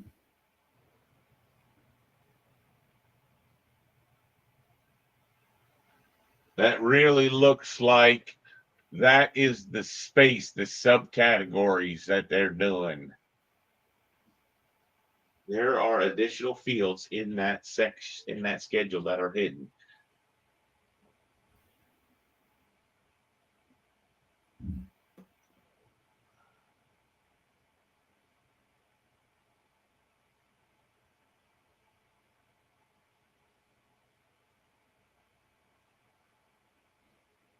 It's the headers and the footers. Yep, that's correct.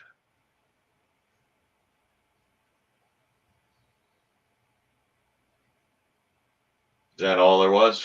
I mean, that's pretty accurate.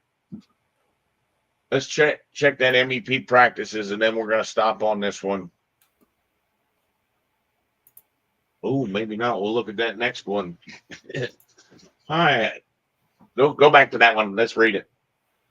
All right, I'm working on BIM workflow for my company that will allow architecture office to coordinate efficiently with our MEP partners. Because of specific modeling requirements, many electrical mechanical fixtures must be built in the architectural model. No, that won't work. Electrical and mechanical fixtures must be built in the discipline that needs to connect to them. This is to allow, for example, cutting voids behind outlets placed on the walls. You're cutting the walls with the outlets. There's no need to cut the walls with the outlets. Because these elements are in the architecture model, the MEP conduits and piping can't connect to them. Has anyone had experience with a similar problem? Yeah. Yeah. And then I like the guy's answer. Put them in both models. Makes more sense than you might think. And is completely consistent with other duplication of trade elements. Plumbing fixture, structurals, walls, and floors. I don't know about structural walls and floors. I guess he's saying that's true. Structural does. You would have your retaining wall in the architectural file, but the structural model would have to have it because it needs to get its rebar count or whatever. That's exactly right. In order for them to embed the rebar. That's correct. That's correct.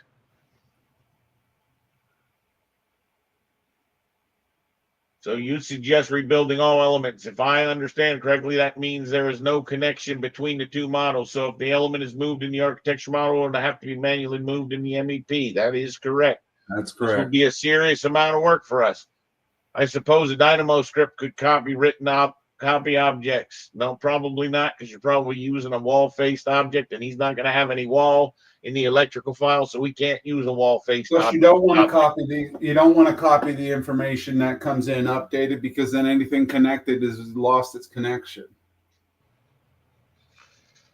That is correct. Most places don't worry about modeling such minor openings. Good input. Right now, you are assuming the amount of work would be greater than the amount of work of jumping through the hoops of only having it in one model. That's not the case in most projects, so I would agree. What do you got next? MEP will generally use the copy monitor. Oh, gosh, no. Can't use the copy monitor because the connection's still not built into his equipment correctly. So that was a nonsense answer. Yep. Fortunes made or lost on good guessing. This business boils down to extended play of the telephone game right on the box. Comes complete with lawyers at the end, and it's not played well. I don't like it. Oh, Steve is good. Steve Stafford is a good user for a long time. Less than you think. Yeah. No. That guy must lean towards structural. What's next? We haven't used copy monitor a lot. It tends to tell you way more than you care to know with less actual information.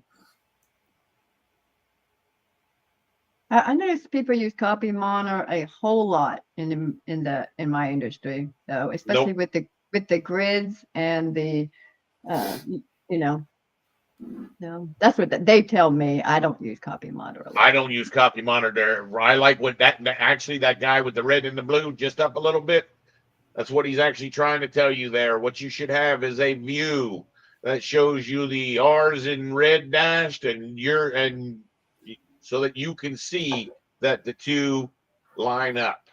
That's exactly what I do, because I don't like the copy monitor, and I just turn mine. I can easily, I did this process when doing the diffusers. The one thing you got to be real certain of is you got to be certain of the installation height of certain things, because I missed a bunch of diffusers because they were not in the ceiling. They were either floating miles above or they were down at floor level. Nope, I remember that. I know exactly what you're talking about, and you are correct. But this at least helps for Misty's idea for the column lines and for the levels. You should have a view set up of each one of those, the levels, and one plan view, at least one plan view, depending on the shape of your building, where you're seeing the architects and the other people's grid in one color and your grid in another color, and they should be landing on top of each other. And you visually check them. I like that guy. I like his answers a lot, which is funny because he's a super moderator. Okay. What else do they got for any other comments to this? Appreciate it. We put in some thought as the amount of work simply creating each element, coordinating them manually would take, and it's an option, although quite a difficult one. The coordination views are a good idea. And if we go manual, then we will certainly use them. Currently, we are looking at starting to use copy monitor on all the fixtures into the MEP. That's a bad idea, because like I said, they're not going to write that toilet with the proper information. But copy monitor is better than nothing. You know what happens, though, with the copy monitor? What? Something moves, and a designer will open up the model and they'll get that little note that says something's moved, and they just say, okay, I got to work. I'm not worried about it. No one ever goes back except the BIM lead to look why it didn't line up. So that's correct. That's correct. And the same thing's true of that view that you're looking at right there. What is on that second page? That you see the two?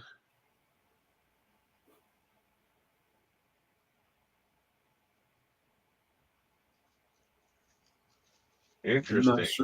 I'm not sure what that first one is. I think if you notice, it's an ad. Someone trying to sell MagiCAD. What is it? Go to that MagiCAD. Let's see what it looks like.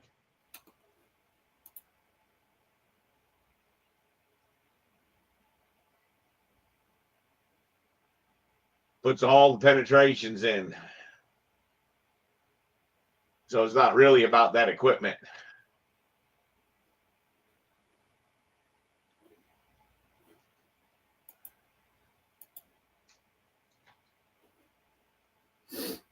How much is the price?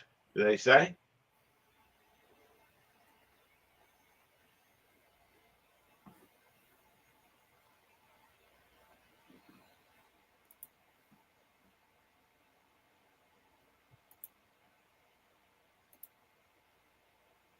I'm guessing not without hunting it down completely.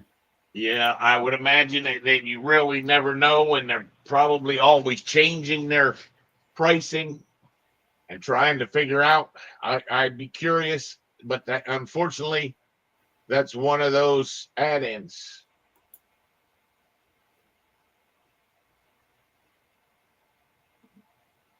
Hey, there's a BIM coordinator position for LS3P, Eric.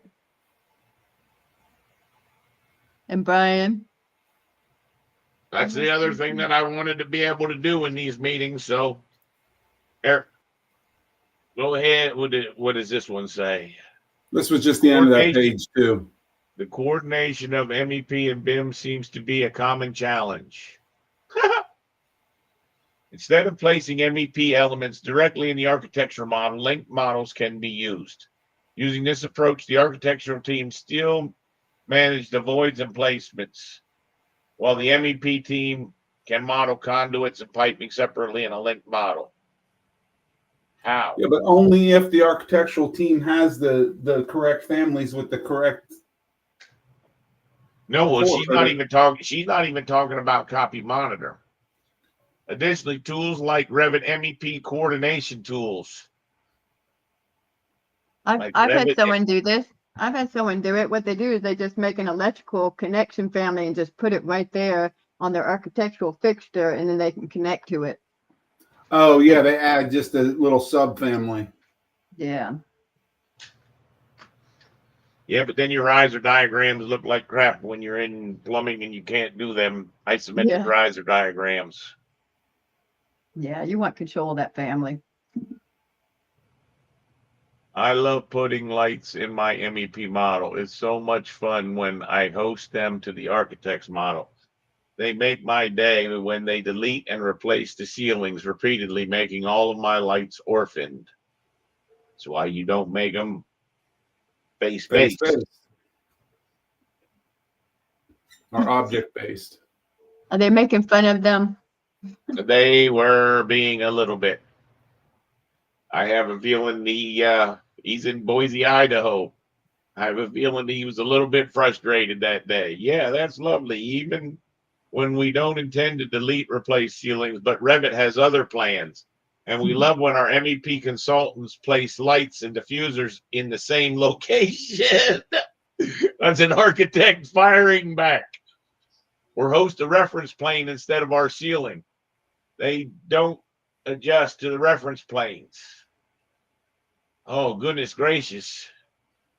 We all have challenges in coordination, and expecting perfection is unrealistic. Communicating when a discrepancy is observed rather than grumbling goes a long way.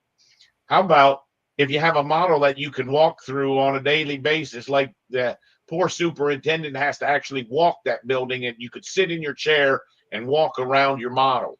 That's what really should be done. Just saw this response. Don't use Magic Ad. No. Yeah, it doesn't do that. What's that? Only for them to say, yeah, it doesn't do that. Well, and that's, ironically, that's a good point, because how many times have you fallen prey to, oh yeah, this add-in will do that for you, and you spend half a day or a day, and you're like, oh, I've completely wasted the entire day. That's because Autodesk is leaving us hanging out because they're not providing that stuff for us. Yeah. And I think the next one I think had an interest to me. What's the next one? That's the one right there. I want to see what that says. You want to read it? You want me to read it? Here, I'll do this. Contract language. Turn it up a little bit. November 19, 2024, 10:45 p.m. This isn't a direct Revit question, more general BIM. We're starting a newer project here that's going to require sharing models with the GC and engineers, including all the sheets. I know this is a fairly common practice and the contract should cover any liabilities with others having access to your instruments of service, but my firm has always been wary of doing that. My question for those that deal with the contract side is, what specifically does the contract include to address those concerns? Tax, none. Twice a road's full. Work sets. No, they're trying to figure out what kind of contract they should write. They don't understand that file sort of needs to get owned. Let's simplify your question. What things are you concerned about them doing once they have the model with the sheets? That will make it easier to figure out what you need contractually. As far as I understand it, the concern is that if we give out our models with our sheets with our proprietary information, the ever-loving proprietary information, they're worried that someone can take our models and alter the sheets and give them to another architect to use as a base for future work. Not only can they will. Personally, I do not think anyone really wants our families because they're not going to fit with their standards. And anyone starting new work would want to build with a clean model with their own standards. But the possibility exists, especially if they're just making minor changes. No, you're actually missing out on a golden opportunity, because if other people were able to look at your families and see your families, they might actually be able to advise you to how to make your process better. So people are so worried about protecting themselves that they actually hurt themselves. Agreed. Personally, I think the worry about someone modifying the drawings and trying to submit them is a bit of paranoia. Thank you, Twice Roads Fool. I mean, that person would basically be committing licensure fraud at that point. But would they? That's a big question that I have. And they could do that with Bluebeam and Photoshop too. You're exactly right. With Bluebeam and Photoshop, I could read your PDFs and redraw your stuff. Where does it say I can't design a building exactly like your building? What if I use different materials but build a building that looks exactly like your building? Does that mean it's the same?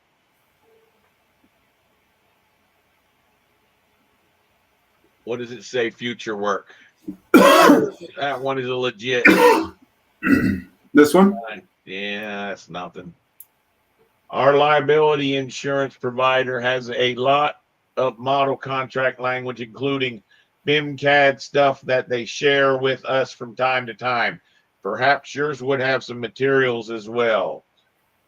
Yeah, I 100% agree with you on both points, but this is a mentality from the corner office, see, which even to an extent, the corner office is going to tell some people out there that they can't use us to help solve their problems because their job is secret. So where are you? How can you grow? They keep all of these BIM groups, these BIM departments in each company so separate, they don't have a chance to learn. That's why we're doing what we're doing. We're not just breaking the rules of sharing Revit files. We're breaking even a bigger rule, which is sharing Revit technology that we've learned. Okay. So we are so much the opposite of what this thing was actually stating. Scroll down a little bit more. What else? Well, it's also, you're also losing these people that are concerned about the control over their file. They're going to be giving it up when they start using the ACC, because at that point, I know they're not supposed to, but at that point, anyone legitimately has access to the file. No, not supposed. Let's not say so. Not supposed to. When you guys all use ACC or ACC Cloud, the second you have given me permission to get on there, I have permission to have all your files. Now, that's where it then becomes a question. So let's say you're worried about me copying your blueprint. Well, what if I just took and grabbed all of your families or all of your templates? Are any of those things violating copyright? I don't think the copyright even has an idea of how much stuff you can or can't get out of a file.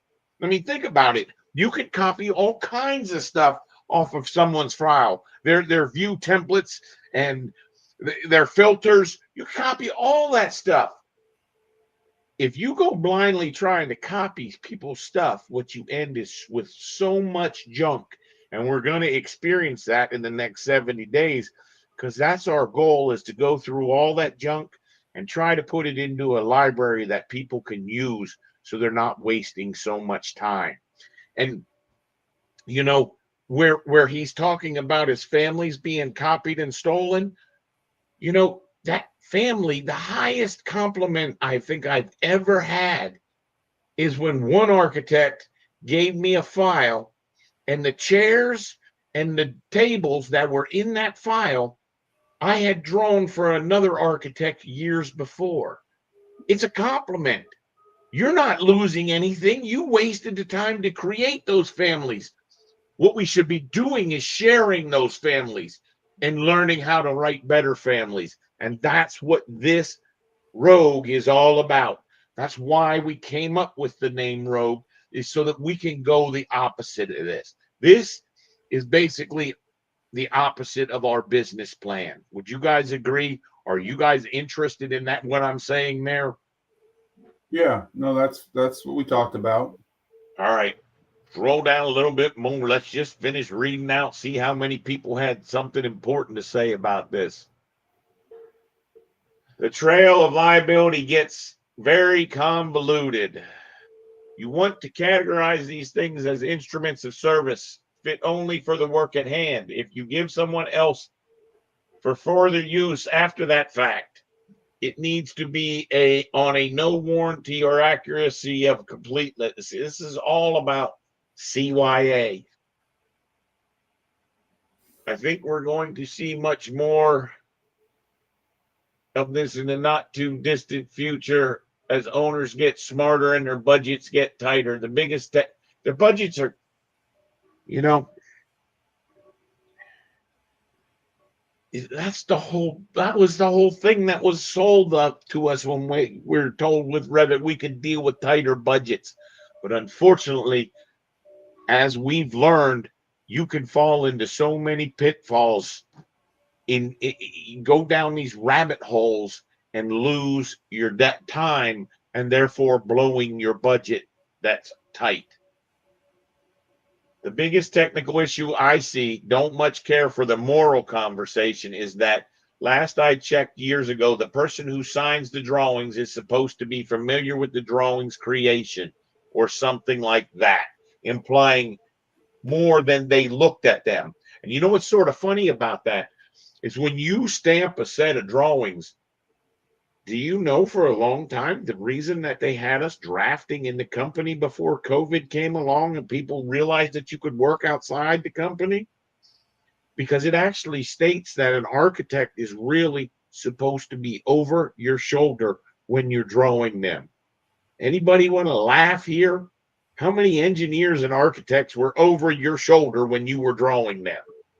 Go ahead and hit number 2. Was there any more? One thing, we never share our drawings in our model for very simple reason that they probably don't match the actual issued drawings in many cases. We issue a drawing in PDF and DWG format in most cases. Well, so if you're dealing with someone who works with CAD, they could just steal your CAD and do everything you're trying not to let them do. Don't share your model. Okay. Well, I know at Rosendin, anytime they issued a file out, you had to go through and purge out the sheets, purge out the, whatever the cover. I think they even took the title block sheet out. Correct, because they think they're saving something. And ironically, one of the first steps I do when I get the files for coordination is I clean up all those. I get rid of I dump all those drawings. Okay. But it doesn't mean that it wouldn't make it easier for people to see the drawings. You're only helping the owner out by sharing with that information. How this gets convoluted into this idea that someone might steal intellectual property is so silly. You're working like it was the 1960s. Intellectual property, you should share. The more you share it, the more you can improve your intellectual property. And that's what we're setting out to do, is to prove that theory. I think I think the responses were pretty funny, to be quite honest with you. So do you guys both have Revit open and running? Yeah. Cool. Because now I'm going to do a little bit of the reading, and you guys are going to do a little bit of the showing me. This was the wall rating. We covered that one. This one here was the chain link fence. What'd we come up with? Show me what you got. How you going to make that chain link fence? Well, didn't we do that yesterday we started doing it with the railing? Yep. How about But we Misty? didn't- Can you draw me a chain link fence? You see that little pattern they're trying to show right there? Yeah, How would you draw that? I don't know. I'd have to think about it. I don't normally have to draw this kind of line, so let me think about it. Are you saying how would we do it as a line, a line based family? No, I think that, and I think the curtain wall theme is probably the best route to go. I don't. Here we go. I like to have a So- line. Go ahead. Give me a second. This is going to take a second. I got to close all these views that I've got. It's actually going to lead us into the next one. Are we going to be opening a new family? I'm going to start with a brand new architectural project. If you want to follow that step, I'd love for you to follow along, because if I can transfer this over to you at some time, it would be great. So I got an architectural family. If someone told me they wanted me to draw fencing around my property, how would you draw a fence? How would you draw a fence right now? If you had to put a fence, if you were drawing a sports park and you had a softball field, you want to draw a fence around it, how are you going to draw that fence, Misty? Line-based family? No. A wall. A railing. A railing, guys. Come on. A railing. Right? We got this big property we're building a house for inside, or a sports complex inside, and this is the fence around my property. Ironically, it might even be one of those times where what you'd like to do is this would be your area of work. So if you remember, we sometimes will subdivide our property line around here so that we can have a satellite image, everything outside our construction fence. I'm just building a construction fence. So the question is, how do you build this construction fence? You draw a fence. We zoom in here. We say, nah, that's not what we want. We want to make a new type. You'll see I'm just going to duplicate this, and I'm going to call this fence. Now, there'll be limitations to what I'm going to do here, but I'm just trying to quickly throw out a fence. All I'm going to do is say that the balusters are 4 feet apart. I'm going to use 2-inch rounds. Okay, before you get too deep, let me share my screen back. All right. Go ahead and do it. Push it back. I'm just going to keep drawing. All right. So when I go to create a new file in 25, it's giving me those two choices: Imperial Multidiscipline, Metric Multidiscipline. I do a browse. Yep. Thinking that I can get to an architectural. I've got commercial default. I've got residential default, but there is a 0 architectural. I would use the residential default. Okay. I mean, they've got structural, they've got mechanical plumbing systems, but they just don't have architectural anymore. I would use the residential default. Let's see what it comes up as. Pretty close, except the bottom of the footing and the top of the footing. Show me the commercial default.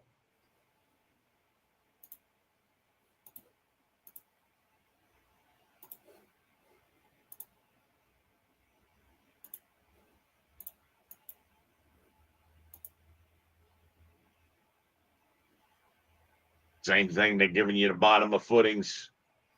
But that's close. They give you the ceiling level for one. They don't give you that. It's called floor one or level one. There are some differences, but I would bet that one's the most like the old architectural. And do realize that you could go and open. We could take the architectural You could take the template. the old one, yeah. So do your new file again. New project, browse. You see where that says English? You see how that's in the 2025 templates? Go back to Autodesk and see if you got a 2020 templates.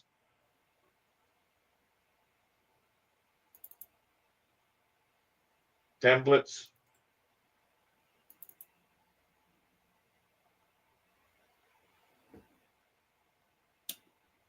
And I would think it would be I would think it would be the default RTE one.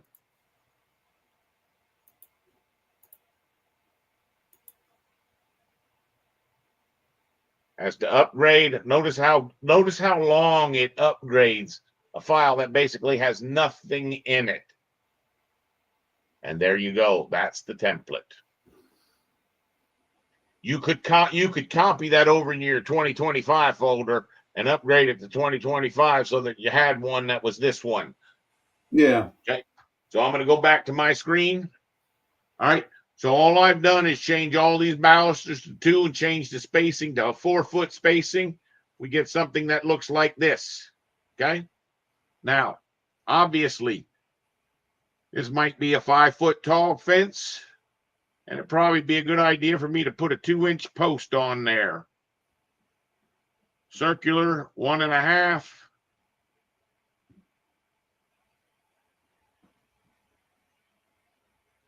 Puts that post on top. How do I put the fence in there? All right, let's take this to shaded view. We're going to show how we actually do the fence. Do you guys remember how to do the fence? It's a panel, correct? No, there's no panel in a railing. What you do to put the fence in is you put another rail. We insert another rail, and this rail's name is going to be fence, essentially. Now, it all comes from this profile.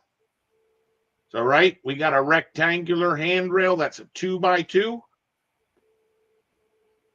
It's going to put a 2x2 down on the ground. If we go over here to families,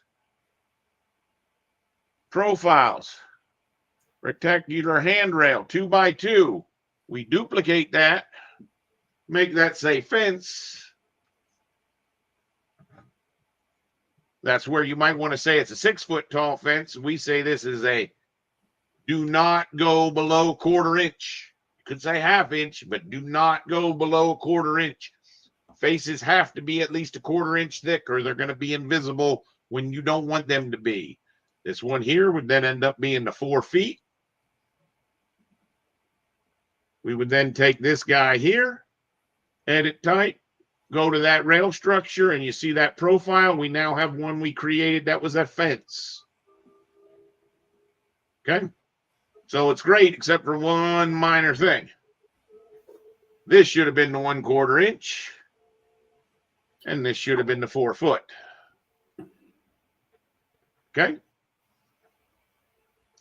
Now, that means that it's driven by the bottom. So this guy should actually be at a height of 4 foot.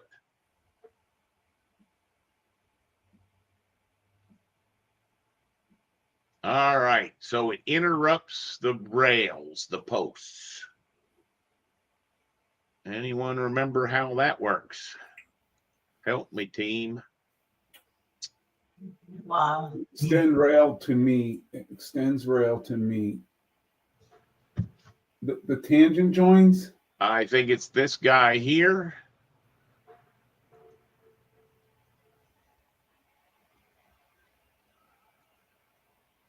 Is it because this one here, new rail, I'm pretty sure this offset, I don't think you'll see it. Even though you hit apply, it's not till you hit that second apply. So that pulled it off the edge. See how that pulled it off that one? So I think there's a way, but the idea is we've got to get that rail continued. Let's see. What, there was one there that said tangent joins. Well, let me test this first. If we take this and make this offset by 1 inch, will that then allow it? Nope. If it hits it. All right. So you saw the tangents join. No connector. Nope. Can you put under top rail type? Oh, it's circular 1.5 inch. That's the rail, not the.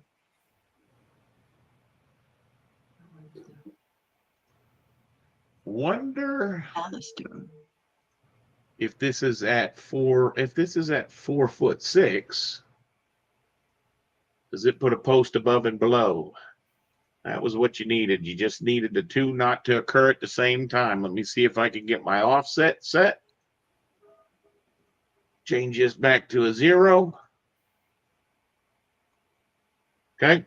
So the only problem it was having is that it was occurring right on the exact same point. So that means that if my fence is actually 5 foot, not 4 foot. If I took this to 5 foot, you see what it did is it's extending down past the bottom. If it clips the bottom of where you see the bottom of this post, if that rail hits the bottom of that post. So if I said that this was 5 foot and 1 inch higher than the top rail. So we got to say 5 foot. What does that say? So we have to go 4'11". All right. I know where this is going now. 4'11", which eats the whole post. All we now need to do is say that this fence is only 4'10", and it should work. See how that worked? You guys follow me for that? Yeah.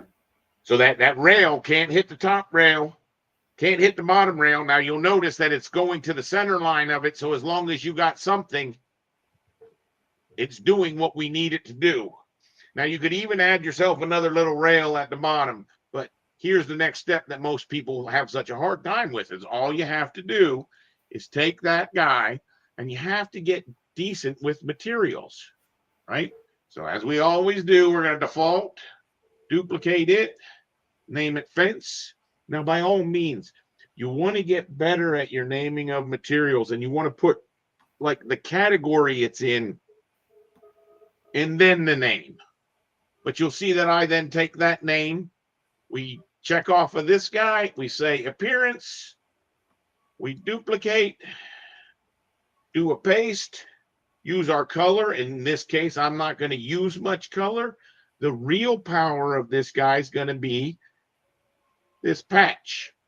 Now, we really want a 45. I'm going to make a new one. Watch this. See, there's that paste again for my site fence. I'm going to use a crosshatch, and I'm going to say that that stuff is about a 3-inch spacing.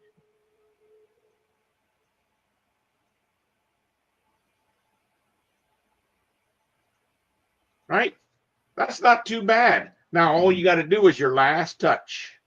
Your last touch to that guy is to take him, and in that material, you wanted to put some transparency on it. Okay? and probably pretty heavy on the transparency sometimes. And I actually use 100% because it's open.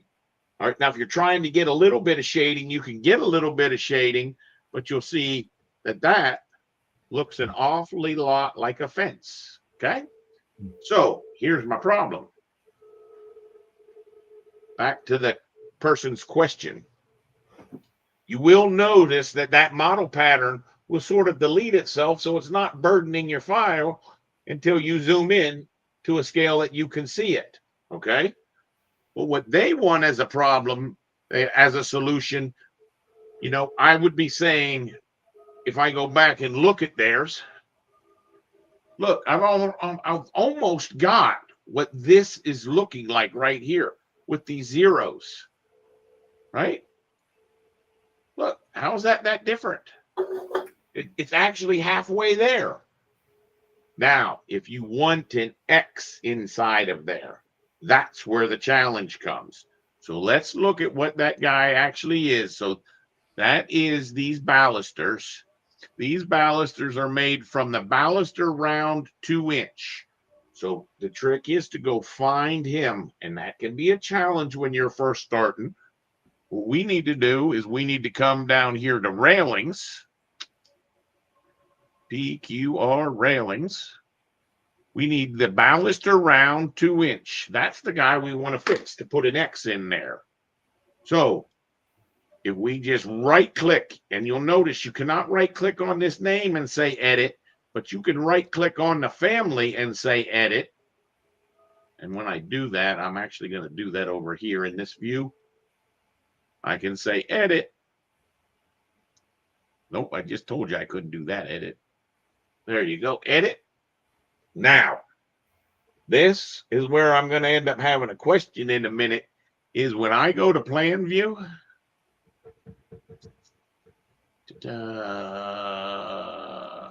Floor plan level.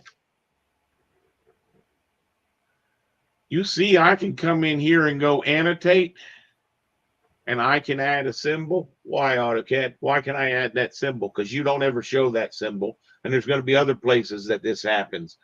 25 years. This is all the better you can do. That's shameful. I will tell you that we played with this yesterday. We could not get that to appear. But all you would need to do is put in, you could either do a shape, or I could put in a model text that's an X. Say okay. And put that X right there like that. Guess what? If I load that into the project now, I'm getting those X's. So what do we see from that? 1 needs to be rotated.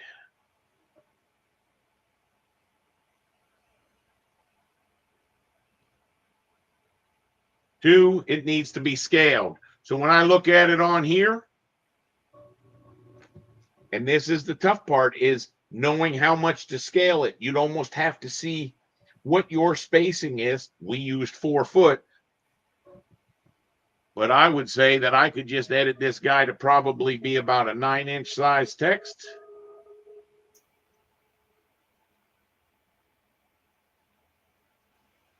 Load it into the project. 9. Isn't that pretty much what they were asking to do? What happens when you change that to 1/8 from 1/8 to something else? From what? Your view No, scale is it's 1/8. not going to be driven by the scale because this is a piece of model text. Okay. Okay. Now, here's the problem. That is going to show up in your plan view or in your model view. Yeah. Okay. Set its visibility settings.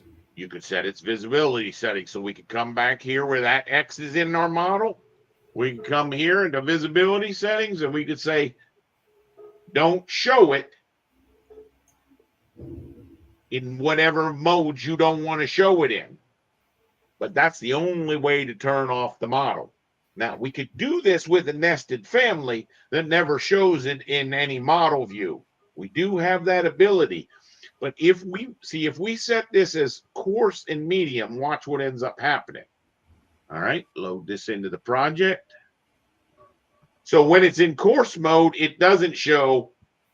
If it's in fine mode in either view, it would show.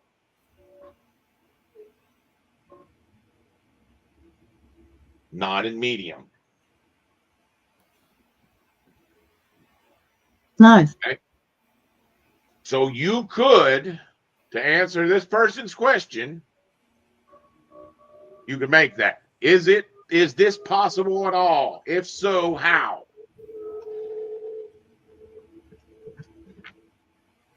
This person's saying you can't explode. What they were trying to do was take an AutoCAD drawing, and they were trying to explode that and steal the style. You cannot steal a line style from an AutoCAD. That does not happen ever. You can steal patterns, right? Yeah, the only place you can get patterns is from the old PAT files from AutoCAD. That's sort of ironic. That's a nice little zinger there, Misty. Thank you. Oh, I don't know. Now I haven't had to do it in a while. So Now that you mention it, possibly line-based detail component. We're doing this so we can have a model. Well, how is that an answer, right? A model. My railing did it. This does not work. Symbols do not appear. No parameters to show or define a symbol or a letter. the letter worked, didn't it? You just did it. Who's he responded to? No. Gotcha. See? And that's where I told you Tone is really pretty smart. Line. He's a So smart he's saying fella. line based won't work because you can't use the symbols.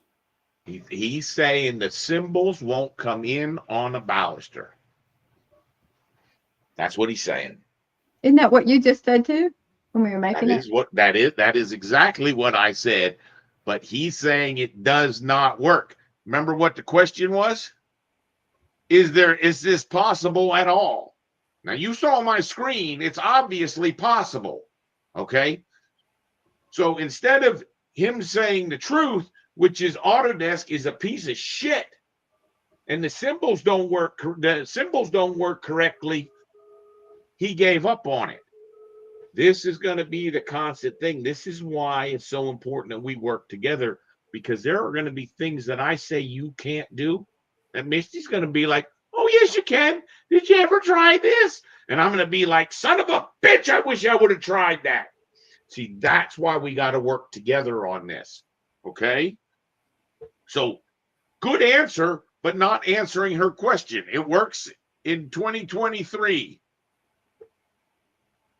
Oh, does it now? Like I said, this was underneath curtain panels. Okay, so you know what the question was. So actually, this is going to be a great chance for us to test that. I thought you tried to do a symbol in 2025, Eric. As far as what? As far as the railing piece? Yeah, I need to know if you can now put symbols into that view, and you don't need to do it that way. So I want to show you the next one that was frustrating the daylights out of me. I'm going to put a little floor in here. Just give me 1 second. Okay.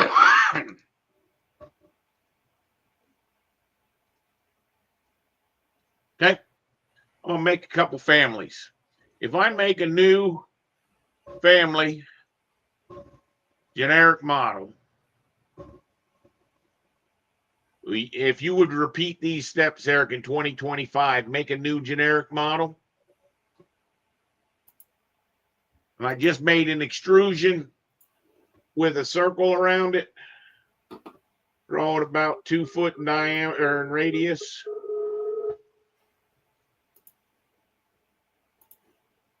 Okay. Then create a new one, a new annotation symbol. And make a generic annotation. Tell me when you're caught up, or I'll look at your screen. Make a new generic annotation. That guy was named Family One. New, at the bottom, an annotation symbol. Nope, can't do it there. What's that? Can't do it there. New, file new, and annotation symbol. You have to pick annotation symbol at the bottom. No, you did it again.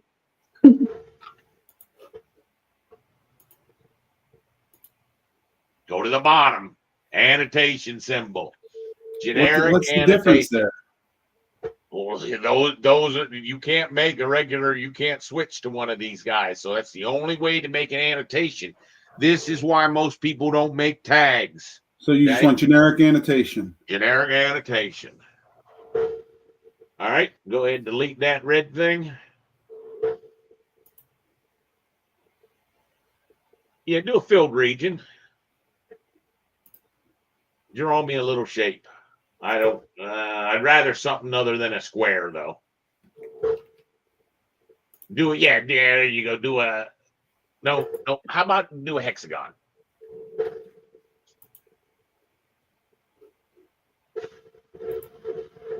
Perfect. All right. I was actually going to start today's actual lesson on my first family that I would teach someone to build is an annotation. Misty, you're getting a little bit of that feedback on your mic. Yeah, I've never done anything. Wow. It's better now. Yeah, I was hearing it there for a second. Go ahead and finish, Eric. All right. So the thing about an annotation, what do we know about an annotation? It changes its size by the scale.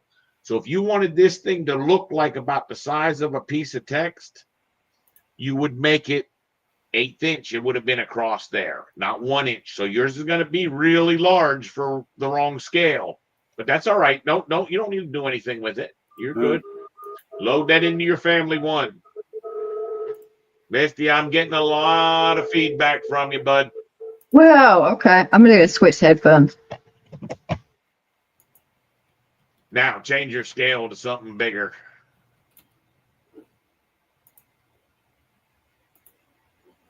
Okay. You can load that into your project.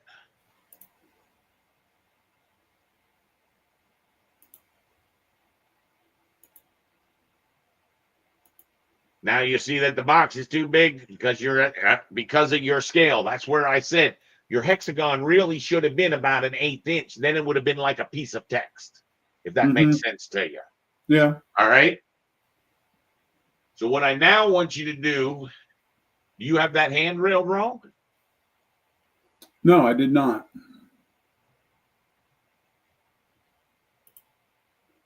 Perfect.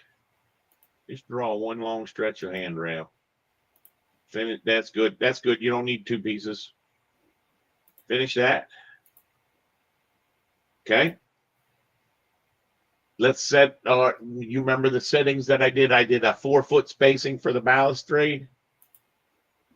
So edit type. And then baluster placement, do it every 4 foot. And here we get to see this is a baluster square 3/4. Good. Yep, 4 foot. Say okay. We'll see if they've actually fixed this. I bet they did not. So if you now go down to your railings baluster square 3/4, I want you to open your baluster square. Yep. I want you to edit that baluster square. No, not there. Edit the actual family.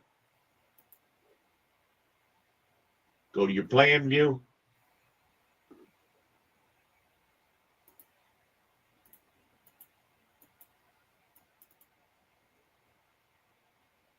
Okay. Now I want you to push your hexagon symbol into here. You see, no, wait. No.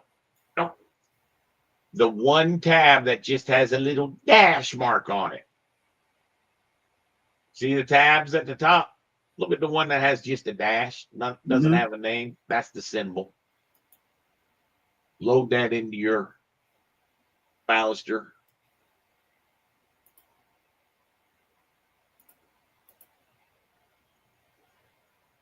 Perfect.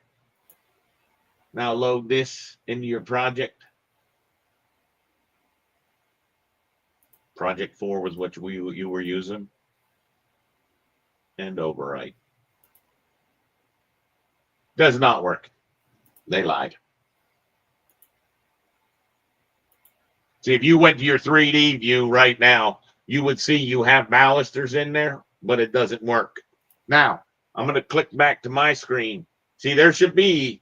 Now, you wouldn't see. The nice thing is, if the symbol worked, number one, the size of that X would change according to my scale, which is really how I'd like that to be. That way, the symbol becomes legible.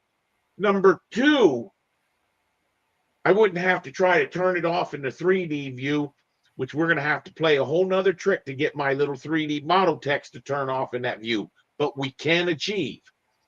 But the most important thing is, why in a balustrade family do they have the symbol button working? Okay. I appreciate you following that out, Eric. I'm going to go back to my screen. So what I had, this was my symbol, right? So I was going to create, I'm going to create a little filled region. I'm going to be a little bit fancier than you. I'm going to do something like this. Like I said, this is where you should be thinking about about 1/8 of an inch. This really wants to be about the size of a text. Okay. So if I did something like this, see, that's a neat little symbol, right? Now I can take that symbol and I can load that into my family number 6, right? And I'm going to put that right in the middle. I can then load this guy into my project. This was just a generic model. And look. Now, the neat thing about it is I change my scale, that thing changes. If I go to 1/4 inch, right? Because it's supposed to be like a symbol, like a center line. That's what symbols are. And there's several of them that we have to create. Not that many, but some. But here's where I lost my business. If I go new family and I make a simple generic model, face-based, right? And all I want to do is have that exact same object, right? Because people say, you should always use a face-based family, always use a face-based family.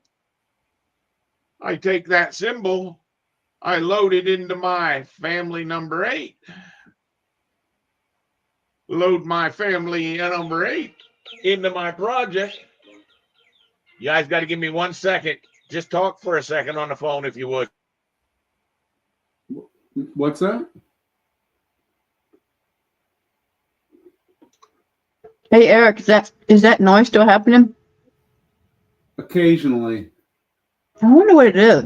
It's, you know what it sounds like to me? It sounds like when it's real windy out and the fan filter at the top of your bathroom fan spinning around. Oh, It's like a metal. It almost sounds like metal on metal, but I think he's right. I think it's a feedback of some sort. I think, how about right now? Is it worse? No, I'm not hearing it now at all. Okay, because this is a brand new set of There, headphones. I got it. When you started talking that time, I got it. It must be a feedback of some sort. Okay, so it only happens when I'm talking? No, it'll happen when you're not making any noise as well. Okay. Just let me know if it happens again. I'm trying to figure this out. Yeah, I'm not certain. I know I don't have I have earphones that I can use while I'm on the phone, and the microphone is on the back of the earpiece of the thing, so it doesn't have a little directional mic or whatever. But Yeah. I don't know how much interference that picks up. Yeah, I hook this thing up to my phone all the time so I can hear good, and I talk with this microphone too, so I'm not sure. But just let me know. Yep.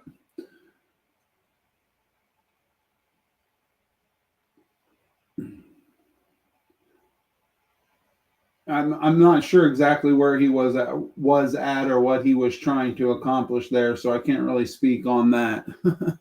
Okay.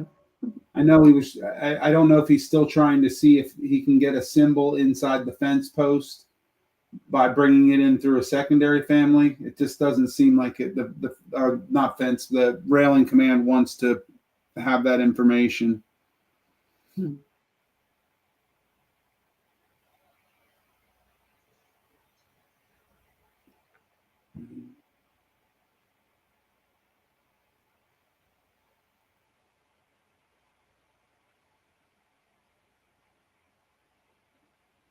I thought LS3P changed their name. I don't know. I get all these crazy emails because I was just trying to look for a job, and so all these stuff comes in. I don't even. Who was it? Yeah, I thought years back they were absorbed by someone else. Yeah, that was weird seeing that. Maybe it was a really old one. I need a new email. Someone took over my email, and there's so much junk mail in it. All right, guys, that was the job. All right. So what I want to do is I want to send him a link. Then I want to finish discussing this. Whenever I've got to jump off on the phone, that was what I was trying to say. I just wanted you guys to talk a little bit. So was I interrupting you?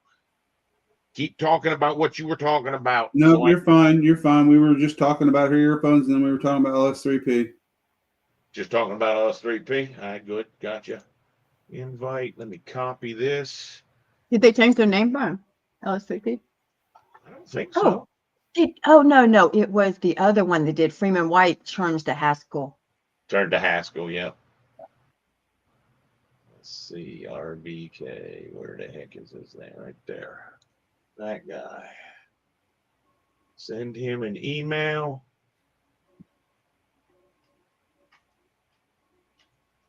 Wildwood High School.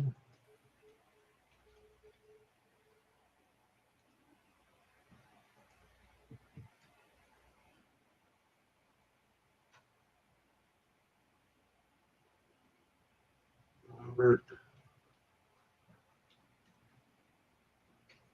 Neil, free to jump on this stream. He just needs a schematic by the end of the week.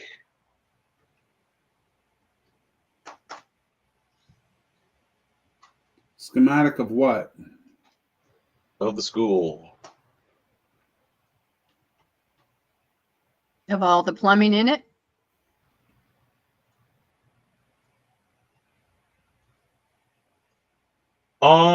That's where we're gonna find out what he wants. It's just a schematic. They're wanting something, is what they're wanting. It'll give us also a chance to sort of review what's going on in the file.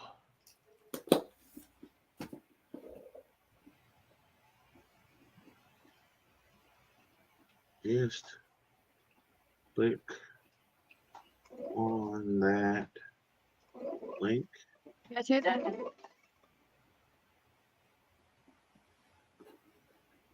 Talk to you in a few. All right, I send it out to him. All right, so where I wanted to finish discussing was, so I made this family as a face-based family. You do see that face-based family, right? In that face-based family, I can go to annotate and I can insert links. So you would expect that to work. When I loaded that into the project, I found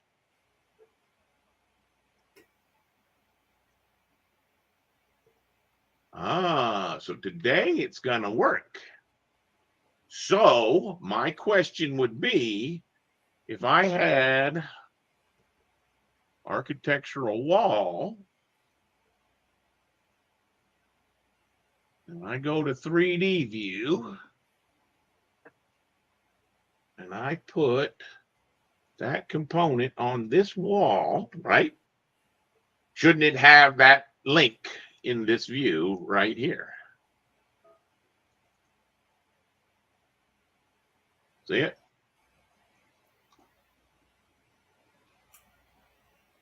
Is the symbol set to show up only in plan? Symbols only work in plan. Well, you're not in plan. You're in an elevation. Now, annotate symbol. I can put symbols in my elevation. See, but the problem is over here, when I'm in this view, if I go to my front view, you'll find create or annotate symbol is grayed out. Okay, which is fine.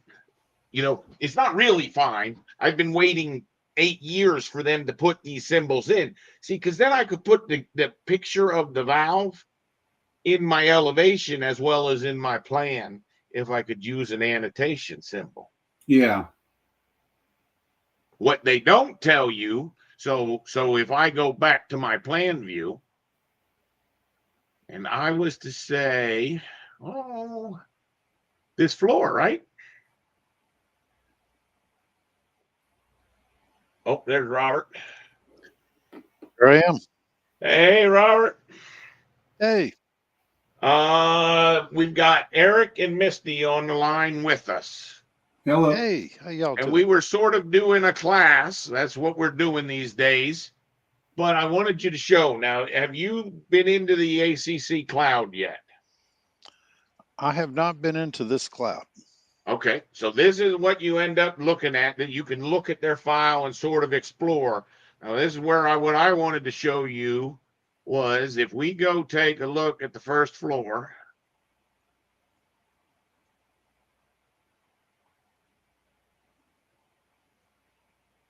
Oh, you know what? I think it was the second floor, Brian. No, it was this floor. It was this floor. They have brought it a little bit up. Maybe you're right. Maybe you're right. No. Okay. Nope. It's been updated. They must They have might have had a just secondary updated it. file laying over top of it that they weren't aware of at the time. 1:33 a.m. No, it was updated yesterday, 1 o'clock in the morning. See, so it's automatically getting updated. What all I'm seeing for plumbing fixtures is in this bathroom right here. Yep. And I'm still seeing a lot of problems with walls. You know, they don't have any ceilings in, but I do know that this sink here was in the wall yesterday. They've now improved it at least a little bit. So you want me to label these as P2 and these as P1? Is that what you're wanting? Yeah, I would just stick P1 on the water closets and P2 on the lab. You want P3s for your drinking fountains? Sure. Let me write this down. I'll send a schedule. I don't have a title block yet, so I'll fix up one this afternoon in AutoCAD. I don't know if that helps you or not, but that's all I've got. My recommendation would be that title block should be coming from the architect. Usually that's what we do, but I'm not let me look and see if I have a project title block. I don't think I do. Well, I think it's probably available from the download. Okay, I can't tell Could that be. from the ACC cloud, but when I download the file, and I'll know that here in about an hour, but I would bet they have a title block on their file. I'm going to tell you in Okay. a minute if they have an AutoCAD one. CAD files, November 25th. That's the last AutoCAD that they sent out. And there is no title block in that stuff. Let me look one more place. Sink a toilet. What is that creature? Well, I'm going to just use my contractor's title block for this submission. I'll send you a copy of that whenever But I'm you sure see we're my gonna you wind see up my using. weariness on the screen, right? You can see my weariness on the screen. Things aren't quite worked out as of yet. Yeah. But I did notice something pretty cool about this when I was playing with it, is we can go to the plumbing fixtures and look at it like that and see all of our plumbing fixtures right now. So we're talking about these two drinking fountains, this sink, this bathroom, this row of sinks, this area here, and then on the other wing. And then obviously that same goes up the building.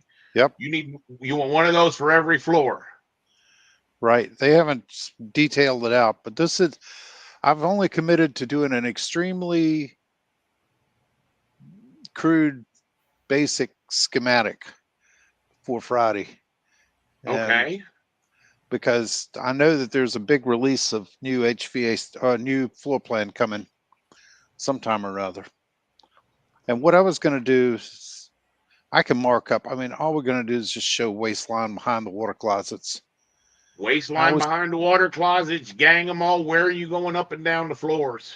I'll mark up that drawing. I'll add it to that drawing that I sent you a couple of weeks ago. I mean, if you told me where the risers were, then we would know where to run to, because I would imagine you're not going to, I mean, are you, I would assume from what I saw that you had marked up, this cluster right in here, it's probably going to all come down on itself. You're not going to do a whole lot of work to this plumbing. You're just going to replace the fixtures in that area. Well, I have to rework the waistline and vent line because they're changing. They're actually reducing the number of fixtures in the bathroom. So we'll probably have a new horizontal piece of waistline behind it where they are.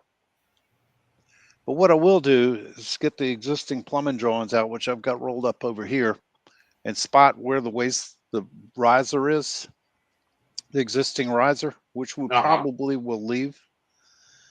And we'll need new risers on the left and the right. On these two wings over here, this wing over here and this wing over here, you're going to need new risers. Yeah, because none of that's existing. The only existing plumbing's in that center area.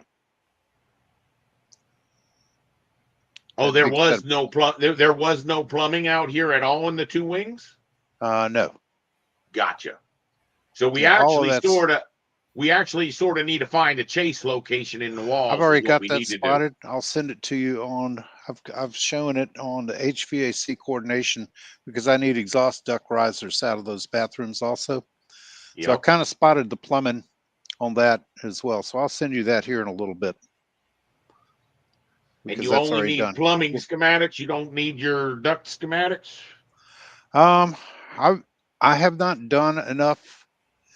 I was just going to do that with the single line and spot my VAV boxes this week. And I'll send that to you, and then you can start putting it in Revit. All right. Well, I would be a little bit hesitant to go in too fast because it does not. Well, we don't need to do that in Revit yet. Well, I'm not so much saying the actual putting it in the Revit.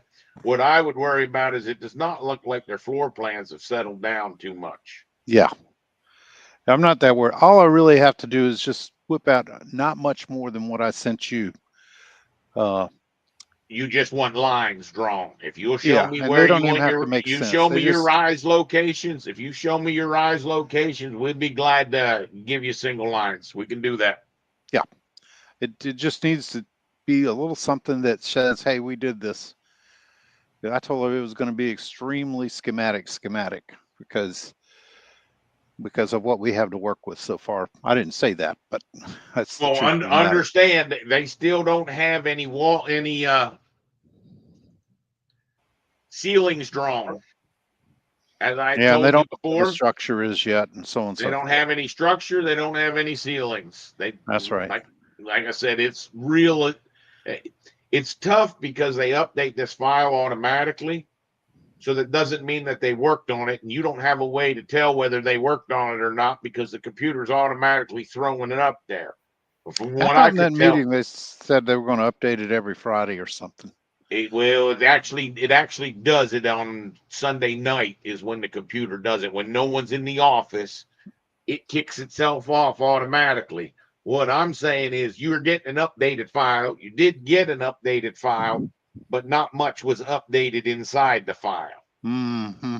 Does that make sense? See, right Oh, here, absolutely. I can see when they've updated it. And if you look at this, this is a 7-day marker in between. See the 1st, then the 8th, then the 15th. At 1:33 in the morning on a Sunday, I don't think someone's actually doing that. I think a computer's doing Yeah, that. that's the computer doing that. Correct. All right. Well, let me. I did show where basically the waste riser is going to be where my exhaust duct riser is in those two wings. So we just draw a vertical pipe All with right. that, and then just draw some horizontal.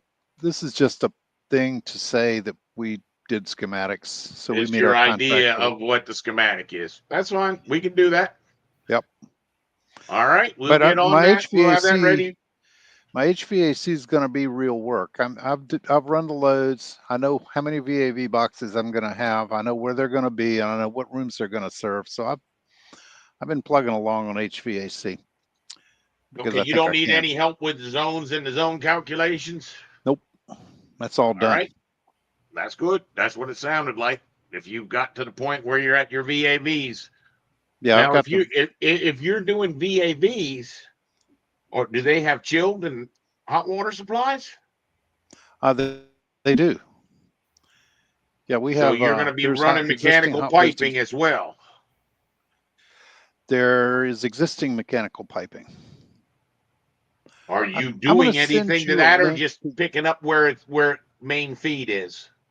Pretty much. Let me do this. I'm going to send you right now. I have the existing plumbing and the existing HVAC in Dropbox, or not Dropbox, in Google Cloud Storage.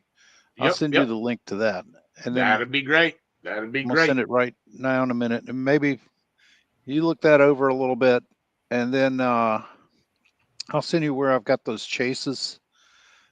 You can just throw it right into that Google Dropbox if you want. Yeah. Or you can send it email, however. And if you've drawn it on paper, you can always take pictures and send it to me that way as well. That's what I do. I use my phone as a scanner, and it works great. That's exactly right. If you have it done, if you have it sketched in your on paper, take a picture of it and text it to me. Yeah, but that's what I'll do for HVAC for this phase. I'm just going to flop, and it's going to be all the same size VAV box. I'm not going to worry about whether it's a 6 or a 10-inch VAV box. I'm just going to put 25 VAVs around per floor. Gotcha. And I'm going to draw a box and hatch it, and that's where the air handler is, because I know how big the air handler is and where it'll be. There's just one air handler on this job? No, there's one for each of those wings. And one for the center core? No, well, kind of. I haven't totally decided what I'm doing for the center yet.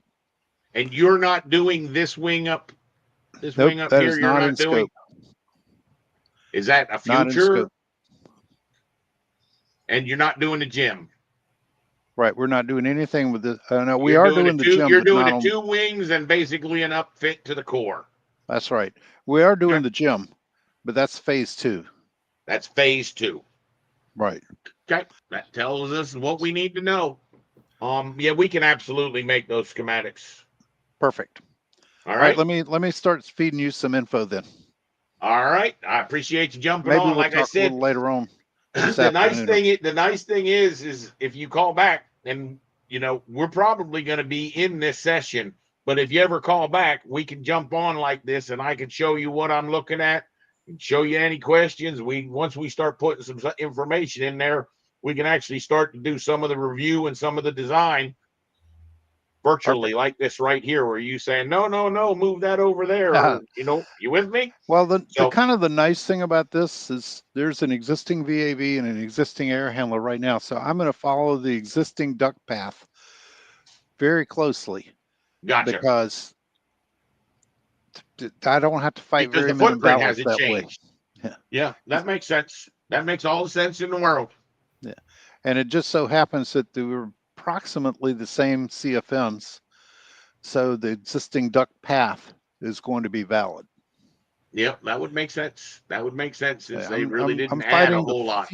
fighting the fewest battles possible.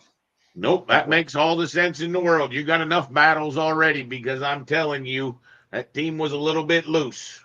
Yeah. Yeah, my AutoCAD's a little bit loose also, but at least they But- did have a plan and they did have room numbers in it.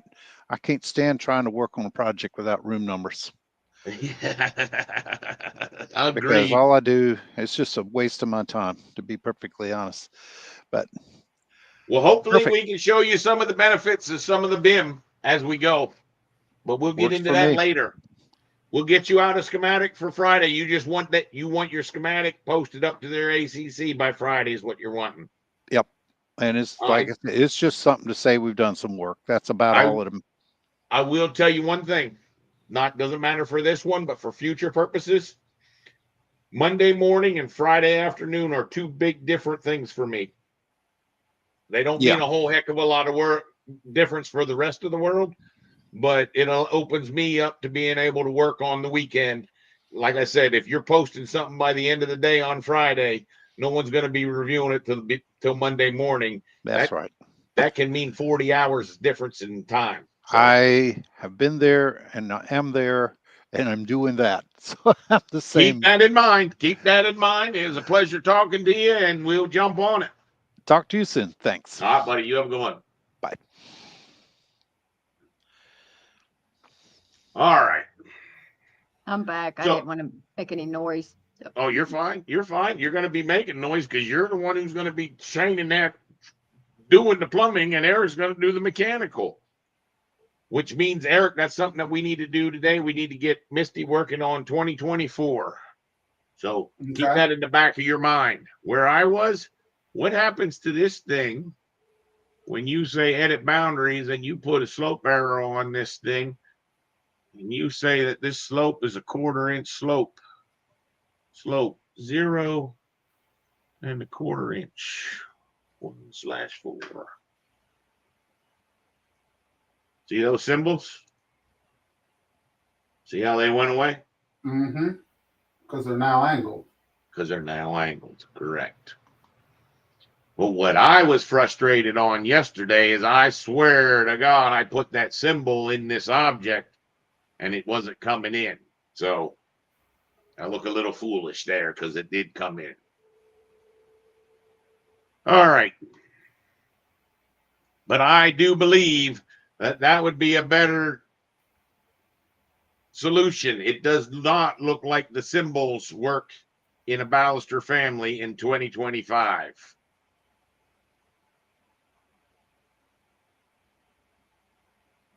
Correct. And I think I showed you guys this one here. This was a family, and all this wasn't even actually a question. Matter of fact, I'll just go open it up. Go to Revit. Go to this view. Go to my downloads. Downloads.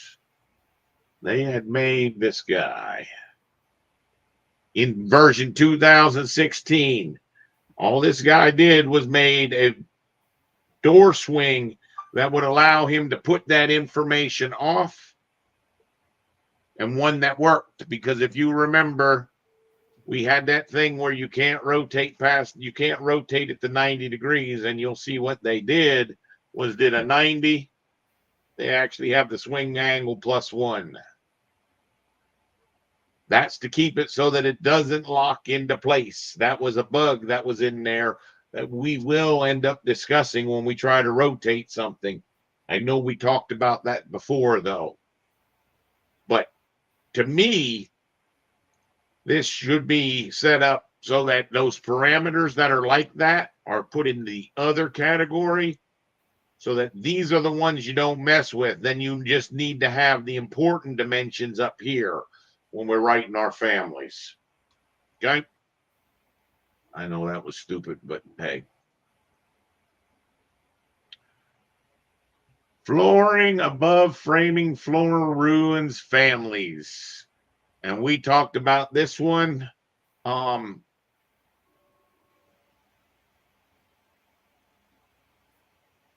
this was where he's trying to add the finished floor on top of the floor, which I don't recommend. I've also noticed, it's been a couple times now when Nathan starts his project, he likes to use the architectural floor, With the hatch on it. the one with the hatch on it, which is really sort of interesting. This one here's the one he almost always uses. Okay. Now, where I was going with this is I don't personally think, and if you hear me out, you'll hear where there's a hole in their system. They're saying if I come in here to annotate and I put a spot elevation on there, that's at 0. That is the finished floor. But that's not how anyone models, right? We don't model to finished floor. In other words, when we cut that section through there,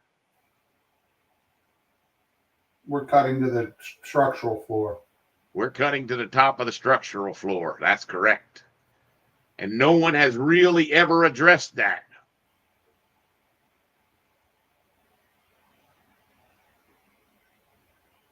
We're cutting to the top of this finish here. This gets put on top, which is where that guy's question was really coming from, is he's trying to add that on and it goes up the damn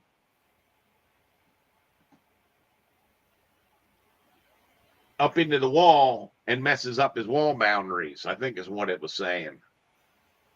I placed 3/4 wood flooring on top of my floors, extending to the exterior walls, which contain the framing, so that it appears the somewhat correct in cross sections.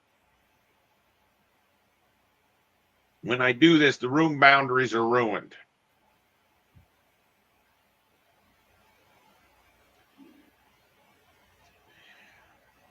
I think finishes are best put in that interior design drawing that we had talked about to start this day off, right? Yeah. Well, and also, like you had said, doing it as an in-place family on the floors. Well, how about this? How about this for a question?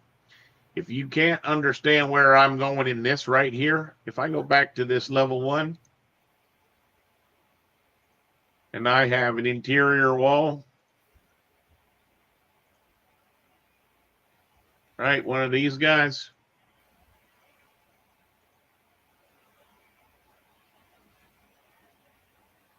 Are you telling me that they stopped the stud on top of the wood or on top of the carpet? Yeah. The level 1 is really not finished floor, top of finished floor. Level 1 is top of finished structure, like you said. So just wanted to reinforce this would not be a good wall section, would it? Because we know that this guy would really come down to here, right? And this is where most people wouldn't realize that I could actually model this way, right? Because then I could just join this to this. And that's how you know that it doesn't work, because now we get this one line, because this is the top of the overall structured object.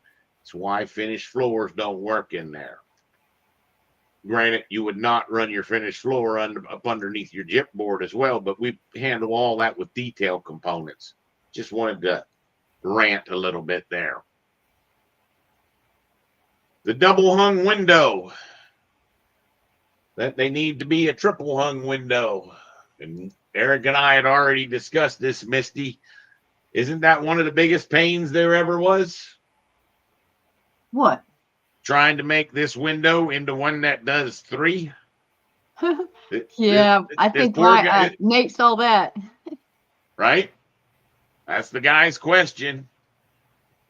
And he has a hard time with that. This problem can really be resolved if we make a smarter window family. And that's a family that's a window and then it has a sub panel, it would need this panel to be sub, this divider to be sub, and then this panel would be the same panel. Then you would need another divider. Then you would need another panel. And then on top of that, you would need a frame for the outside and potentially a frame for the inside. That's the best way to write a window. And they didn't really give them an answer. They said, might be easier to modify the window casement. And see, that's where I'd like to write that window one, because to be quite honest with you, I think it wouldn't be very long before you would be posting that answer multiple times with the same video. Next one, Lumion versus Twin Motion. This was an interesting read, and I'm going through these super fast, Misty, because Eric and I had already gone through them once. There's some nice information here. The last guy is the one who gave us the good information. This guy here said he really has looked at this, gave the pricing of each, the free testing plan, which is not true. Right? Twin Motion you can use forever for free. It's not a 30-day trial. Unless they've changed that. They may have changed that, but I do not believe. Did you ever load the Twin Motion on yours, Eric? Was it a standalone or was it a website load? It was a website load. I think I have it loaded. And then you'll need to get the plug-in for it too.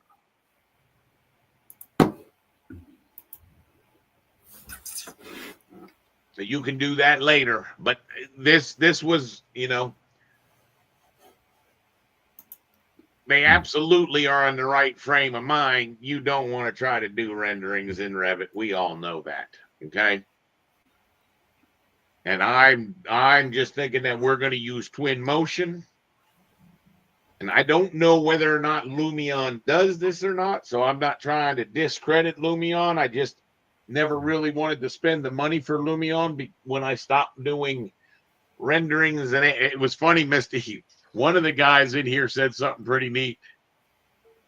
I swear I thought he said to do it in Max. Not use both of them. He's using Enscape and Revit.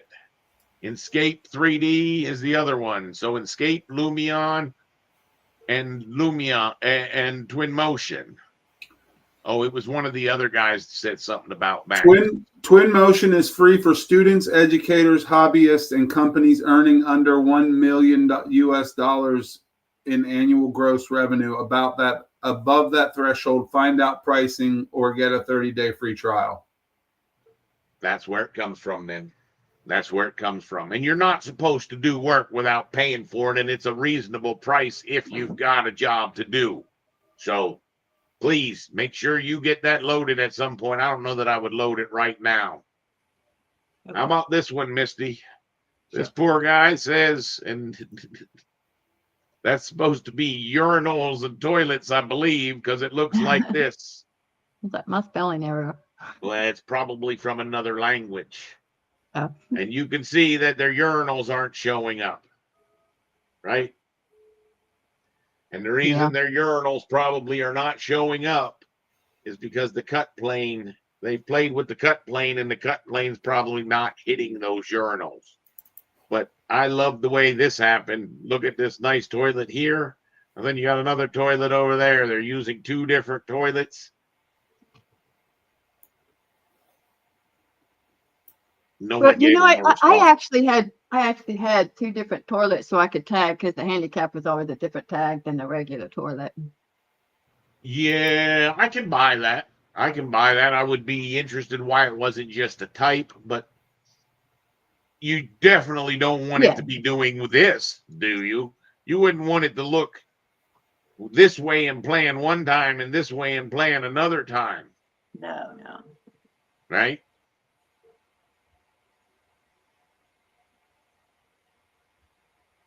This one here was the one about which project parameters were used. This poor person merged a bunch of files together thinking that would be a great idea. and he got himself up to 2,700 parameters. And he's trying to figure out how to get rid of the rest of the parameters. And these people are warning them that you can't just do this without thinking. But at the same token, you really got to clean those parameters up. I feel bad for them. I just wanted to discuss, this is why we don't want to be making a template file with a bunch of stuff in it and copying and pasting stuff into the template file, because you'll make it have all these parameters. And I thought it was interesting that he says he's got acoustic ratings with 12 different variations for fire rating. He's got 7 for acoustic and 12 for fire rating. You know why? Because they didn't use the real fire rating. That was where I was trying to show you guys earlier, that when we go to our fire rating, what you don't want to do, and here's the problem, here's why they did it. Because when they go into this, am I not on the wall? I'm on the floor. On the wall. If you don't use this fire rating right here, and you make your own fire rating, it gets to be a real nightmare, because now you got a shared parameter fire rating, which is what was happening to them, because you keep pushing extra shared parameters in there and you don't know which fire rating to use. Now, the reason that I think most people end up trying to get this fire rate using a different fire rating is I've never thought that made any sense at all. In plan view, what you'd really like to do is like to be able to say, oh, this wall is fire rated. And you see, it's not an instance parameter, so you can't do that fire rating. Now, if you make a shared parameter that does do that, the danger then becomes your vendors have to have that shared parameter in their file. Does that make sense? That's not good. Yeah, that makes things complicated. Yeah. They want to do their job without your help. Yeah, but the problem is if what you have is an actual building like this, create similar, right? And I just need this little piece of this wall fire rated. That means that I've got to break the wall, have the exact same type of wall, but calling it out fire rated. Yeah, that's a pain. Yeah, I remember that now. Right? You remember that. So that's where Autodesk sort of traps you. It really should be an instance parameter on the wall, but Autodesk is never going to change that. So this was the project parameters, and we talked about fire rating. This one here I thought was a pretty neat one because they said it couldn't be done. See what you got for an answer. Eric, don't say it because we went over it, didn't we? This poor guy wants to make everything thicker. All their lines thicker. I've never heard of that one. So they were going into the line weights and adjusting these line weights. But they didn't want to mess up their plots. They just wanted it thicker. And what I showed Eric yesterday was you can, right? You can just go in here and say VV and go to your filters, make one of those filters. Once again, that's everything. Yeah, that's what you taught me. Just go to the filters. I used to go to VV and go to the model tab, but filters. Right, right. And if I say everything, add that everything and put the cut to be heavyweight 7. Put the projection heavyweight 7. Now all the lines in my view are heavier, and it's not going to mess up the prints of other views on other sheets.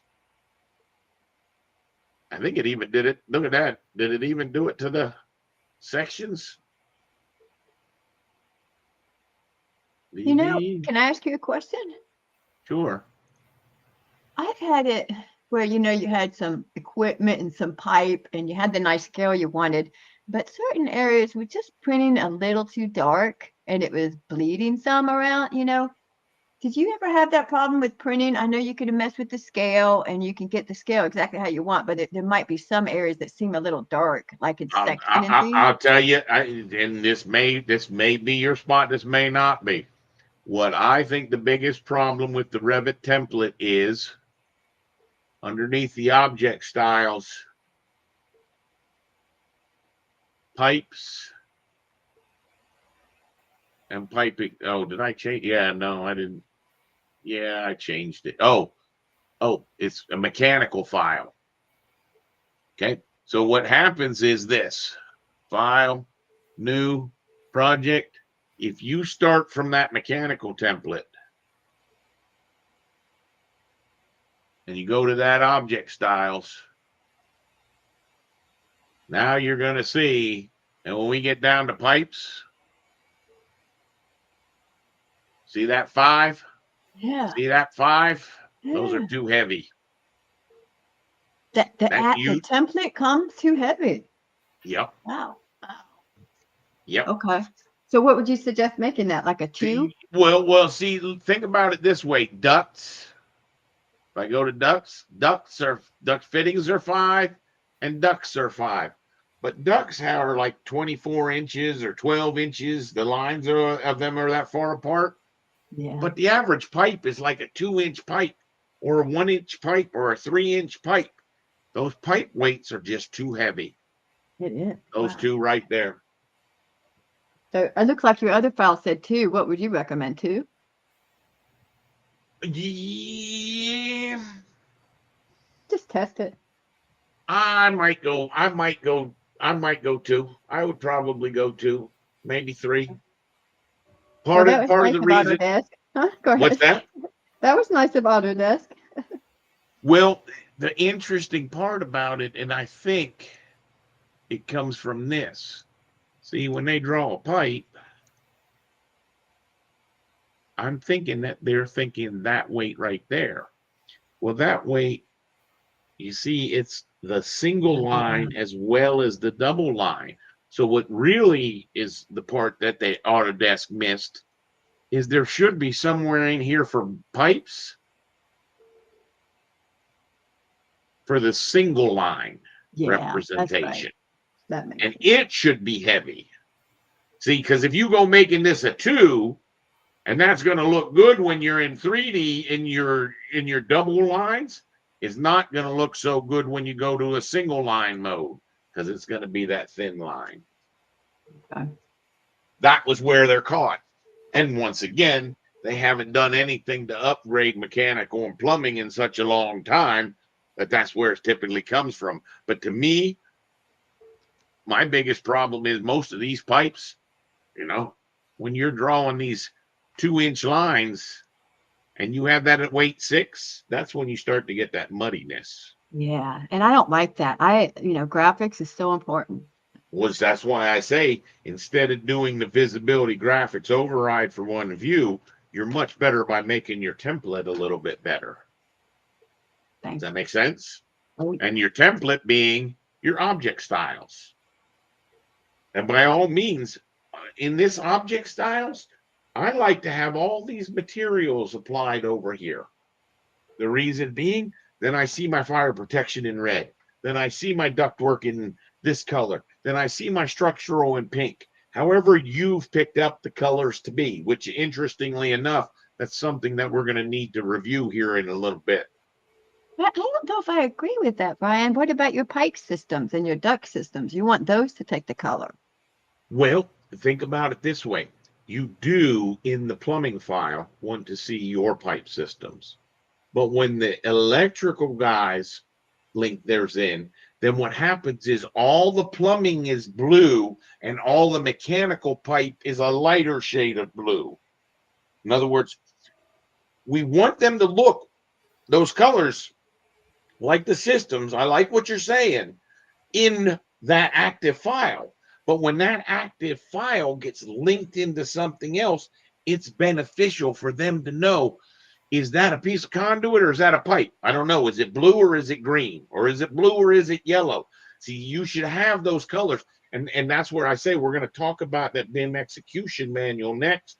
We're going to talk a little bit more about this job, and we're going to get Eric to show you how you're going to show us how to download 2024 so you can at least put 30 days in on 2024. Now, then at that point, I'm going to break it to Robert that he's going to have to pay for the license if we're going to continue to work on it. We're also going to get to see if you can upload to the ACC cloud with your demo, which you may be able to from what I was seeing. Let me get these. I only got 3 left. So that was what? Thicker lines. Like I said, I don't know if I've ever had anyone that asked me to make the lines thicker. And I thought it was funny in here. I think the last one, was it this one? No. Somebody said, I always draw with the thin lines on. Would you say that's true? That's line types, you know, when you hit that thin lines at the top of your Yeah, well, that's what this guy was asking. But do you draw with thin lines on always? mainly, yes. Do you? What about you, Eric? It depends on what I'm doing. Sometimes you do. Sometimes I do if I'm working on something, I guess. Trying to think of, I haven't for a while, but there was a reason why I was when I was doing the electrical coordination. Usually it's a sign of you're trying to put too much detail into something that's at the wrong scale. Usually that's the sign of it. Normally, wait a Go minute. ahead. What do you mean? I thought it was just a visibility thing, not a printing thing. You're talking about this guy right up here. It is not a printing thing. It's this thing Okay. here. That button.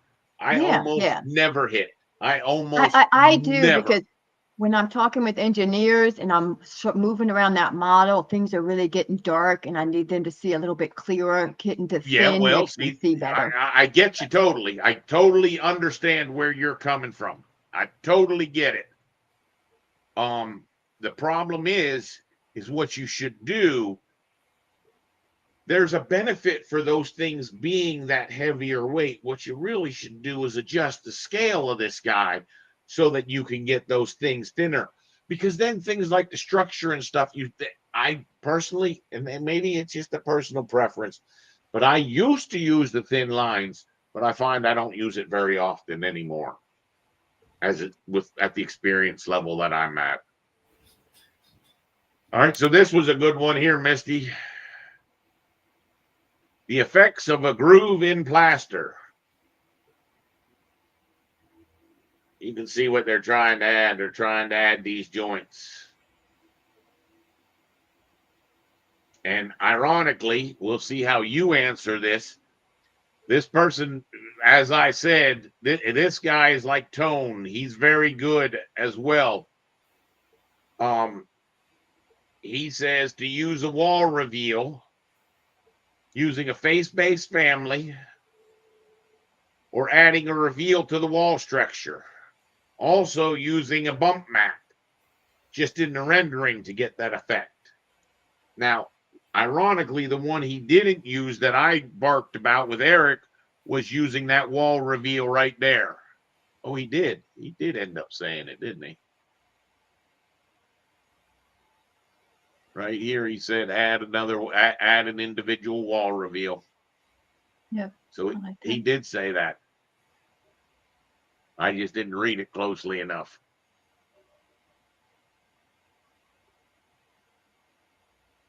And that's where Eric and I got into because it was all lost, Eric, I'm just going to go into it.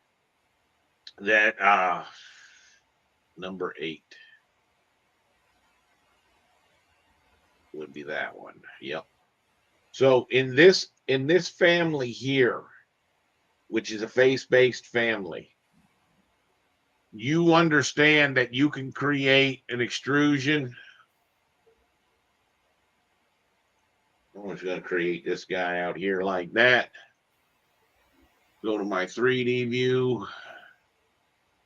If you make that a void and make that into that object that's there, and then cut that object, you understand that will put slots in there. So if I load this back into my project, these guys down here, these two face-based ones, you would actually see that it put the slots in the floor. That's Likewise, if I come up here, oh, I actually did one. Look, where I put it in the wall, it put a slot in the wall. And that's a face-based generic model? Face-based generic model. If you make an extrusion and make it a void, cut the object. It would also work for a wall hosted or a floor hosted. We're not going to use those. We're going to use just our face-based ones. But that's how it's done. And the same thing's true of the window. See, a lot of people don't know with the window. If I go here and I say architecture and I put in a window, right? Someone says, oh, but Brian, this is a hotel and I got to have air conditioners below it. If I go into that guy, if I go to the front view, actually, I think it's going to be called interior and exterior. I create an extrusion. And that was the hardest part of making that extrusion. You see how the planes that are available are just a center, closure, left, right, sill, top. They don't have the faces of the wall. Okay? So it becomes hard to figure out how to draw in that face, which that's just a standard window that came with it. If I went to the floor plan and I picked this guy here and I named this, oh, let's do it on the exterior face. Come on. Exterior. Okay, simply by naming that plane, now I could try to draw, create extrusion, say that I want it drawn on the exterior face. Go like this. Right, let me go to my 3D view.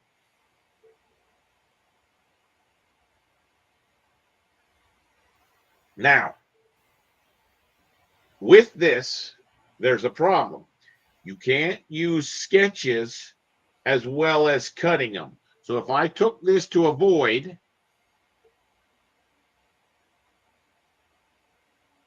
and then tried to cut the wall, which would give me an error. A family cannot have an opening and a cut in the same host. Do you know what that means? You have the opening for your window already, which is cutting the wall. Right. So if I hide that view, hide that object, that extrusion, hide the glass, and hide the frame, there's still one more object there. See that object in the back? And if I look at it, it's an opening cut. So if I delete that opening cut, go to the exterior view, take this guy here, and copy him. So I have two of them.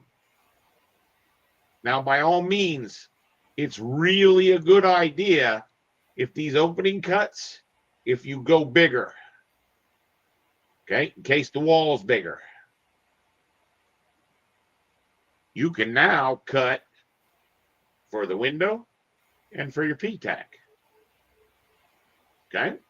Wow. So Just by deleting the original opening and adding two cuts? Wow. Yes, you can cut two voids, but the other was an opening cut. So now if I reset, okay. See, so now what happens is if I load this into the project, all my windows will have an opening below them. See?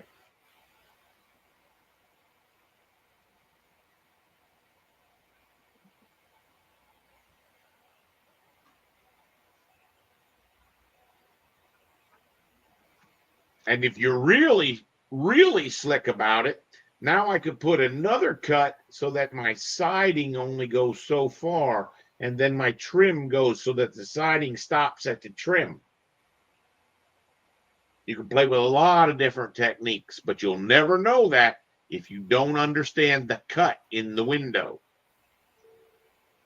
So if I go, oh, wow, he's gone. Exterior.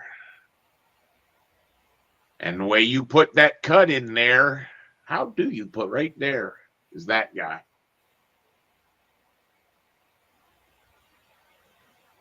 But if I tried to put one in, it would say, I don't think so. Let's see. Create opening. What's it wanting me to do? Pick a reference plane. It doesn't even remember the reference plane. Let's try to set the reference plane first. Exterior face. Okay. Now opening. Why won't it let me? I'm guessing because of this and that. Now we try to do the cut. Yep. So you see, it doesn't even give you a, you would think, oh, Revit warns you about everything. Notice that if you have that void in there, it's not going to allow a person to do the cut. It just sort of like pretended like you couldn't do it. The idea is now you can cut this guy. And then it was back to normal. But And I there's no do think, detriment to using the cut over the opening. what's that? There's no detriment to using a cut instead of an opening. Instead of the void? Yeah. I don't know why. I'm guessing in the early beginning. I mean, that to me is really funny. It's not giving me any kind of warning anywhere about that. That's a flaw in the system, a bug, and whatever the hell you want to call it. It shouldn't do that to you. But I have a question. Can you do a cut? Right? Let's see, rectangular.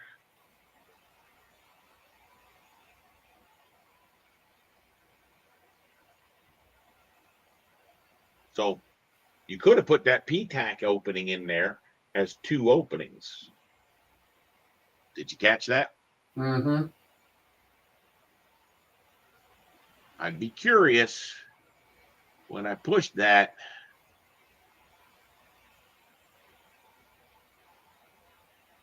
Now, the bad side, the lowest object you have in the window is always going to be the sill height. So when it's a 1 foot sill height, you're never going to get this to read to here. If you put extra information in this window, that sill height is a totally bad number. You might have to create your own shared parameter for sill heights if you're trying to report sill heights.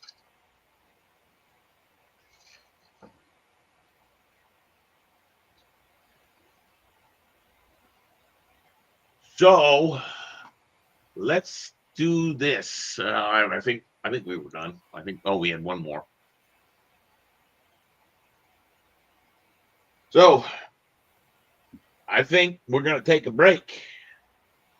And what is it, 12:40? Let's take a lunch break. After lunch. Hey, I told someone I'd call him at 1:30. I told someone I would pick up the phone and talk to him for 20 minutes at 1:30. That's fine. That's absolutely fine. What I'd like you to do, how would you build that ceiling? Let's assume when they're talking about ceiling, let's assume they're talking about this thing here. How would you build that?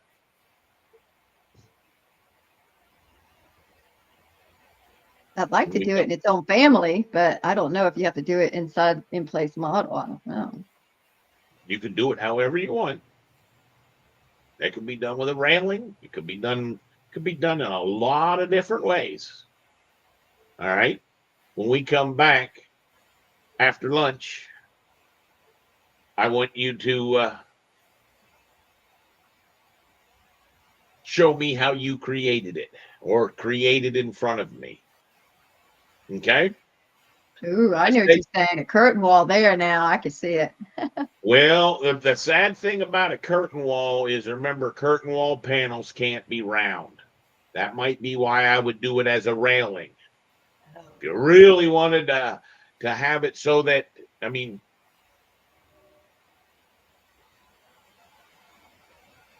the question is, would it be rounded? Would that wire mesh be rounded? Or would it be flat faced? So I like the curtain wall. Also like the railing. Also could do it as a either in place family or just a regular family. The real trick of it is it's really just about making that material that goes on that mesh surface, isn't it? Yeah, it mainly just extrude it up as long as it had those lines and the circles and you knew if you had a plan view of some kind of lines to trace from in your family. We'll see. How does that go? Oh, see, I see it's a curve. It's a curve here, a curve there. Do they all look like they're the same height then, I would think? Hard to see it. No, I'm picking this up that the roof is sloped. the roof is sloped. That's correct. And I'm sure other things are sloped too. So that takes the railing out of contention. And more than likely it would be the best way to make it would be an in-place family. That would be my gut.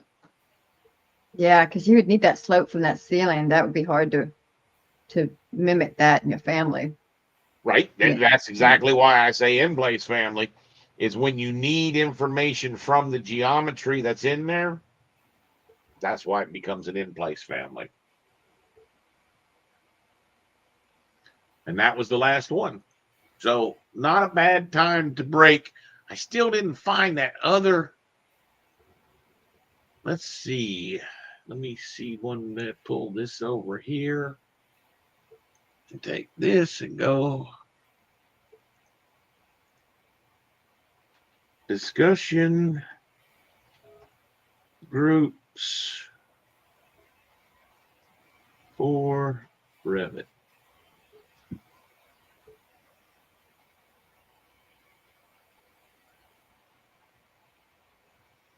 Ooh.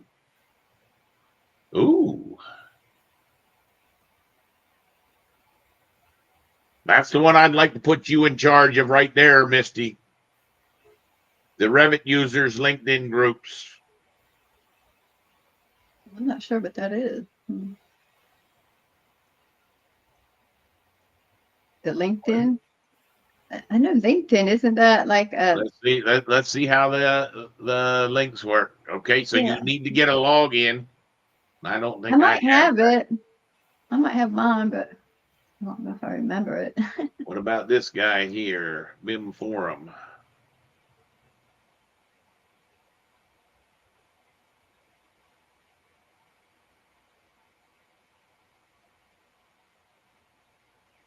Open training and certification. We need to go to a BIM users group again. That was fun with all the alcohol they had there last time. And talking to other people that use Revit. Not alcohol, but relax, you know. Yeah, I don't think I've ever seen that. Have you ever seen that one, Eric? No. They don't look like they have a discussion group anymore. They got news, webinars. What was the news? When is that coming? Eric, you should go to a Revit group up there. I bet you, I wonder if there's anyone around you. Revit user group. Well, I'm sure there is, but I'm not. I don't do good in groups. Me too. It looks like they only had 3 pieces of news so far: webinars and events, reality capture. Yeah, point cloud and reality capture, the same thing. This all these names. How reality capture is creating value and impacting workflows in 2025. Wednesday, February 19th. AI practitioner evolving owner requirements for BIM. Interesting. Not near as good as I thought. That was BIM Forum. What was this one? That one works. This one doesn't. That one works. Eric, do you do Reddit? Yeah, I do Reddit.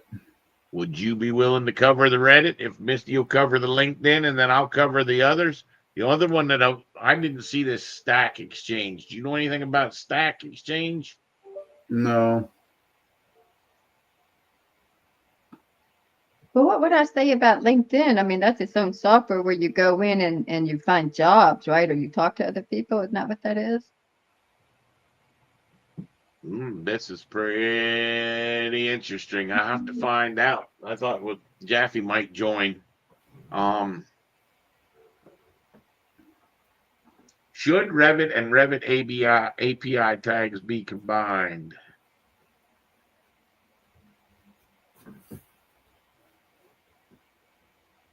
This looks a little bit more extreme. However, the dates I'm seeing on there are concerning. These questions were asked in 2016. But you know what? So many of those people that were in 2016 left the industry. So now you're left with all the people that need all these answers again. True. But this looks more like from the programming. This is more like Jaffe's expertise. We'll hit him up on this stuff. That's interesting. That Stack Exchange I'd never seen before. This Revit form, I'm guessing, doesn't exist.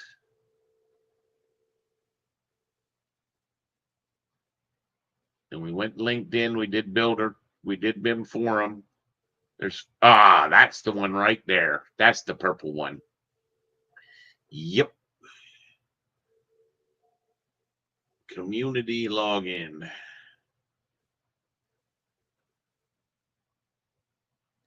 That's Balky. No, that's the BIM kid. I like him, the BIM kid. He showed us so much. He's pretty damn sharp, and so is this guy here, Paul Allman. That's the one I met a couple times. He's extremely sharp. The bad residential Revit template. Interesting. Fun to hear from them. But he used to have a discussion group, and I don't see it. COVID messed everything up.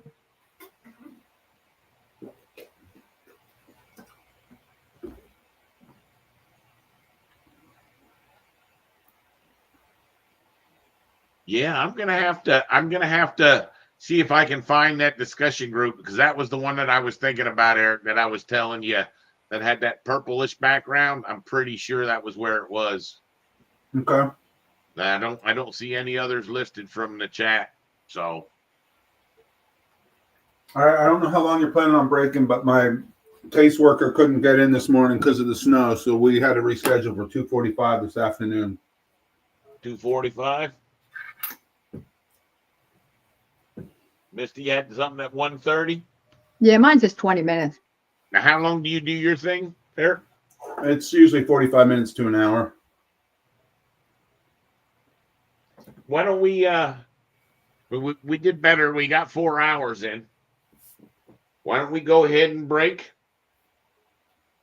And why don't we lean towards it later this afternoon, like 4 o'clock, 5 o'clock?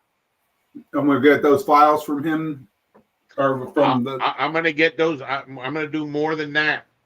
I'm going to take the files that the Google share, and I'm going to share it with you guys, and hopefully you'll then have access, and that's where we'll keep the files, and we'll actually use his to transfer files. So I'll download that stuff from the ACC so that you can actually open up in 2024. We have a half hour. Misty, Open. Let's share Misty's screen. Let's get I don't have Misty loaded anything up. open. I don't Let's have get Misty- anything. I did have to only shop for Ashley. I have to get it mailed because she's my Secret Santa. Well, here's one thing that I wanted you to do was I wanted Eric to try to show you how to load 2024. Yeah, I do want to do that. Eric, you want to show her? You wanna Like do I it said, now? it's gonna be you should just be able to go to Autodesk. Let's see here. Go to your Autodesk website, Misty. Okay. Well, see, right now, Look, if I here said he goes. Revit 2020, He goes to Autodesk.com. He goes to products, goes to Revit. And you're gonna say it should give you a download free trial.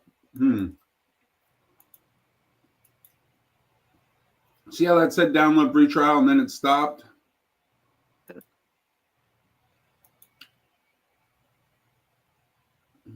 Because you already have it in your box. I have 2024 loaded, but it just won't show. I mean, let me share the other screen. So wait a minute, where's my stream? There it is. Okay, I'm sorry. No, it's right here.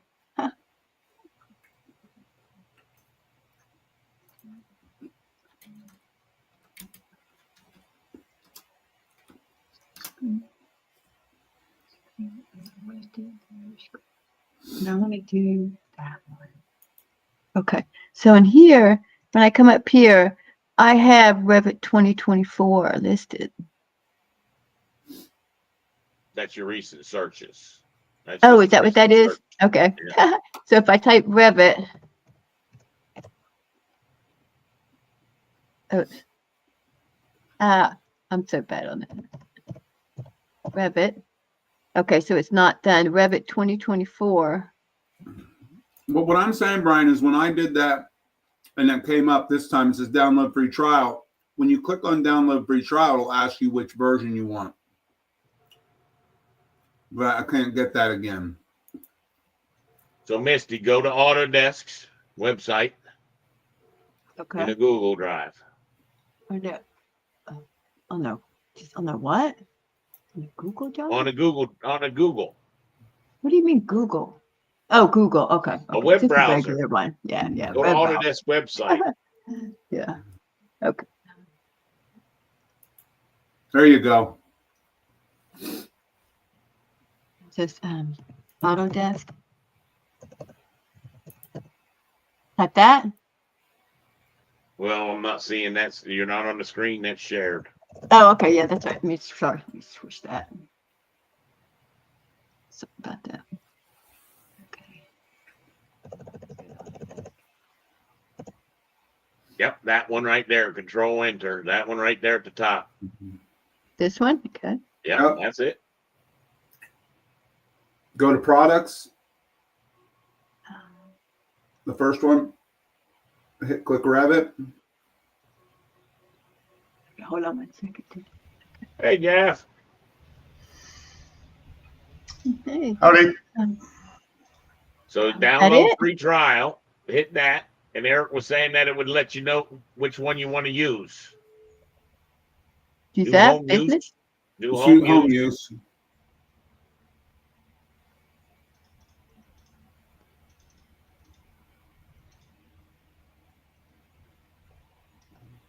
I hope I might have to do the Misty one. I think I'm Yeah. going to have to.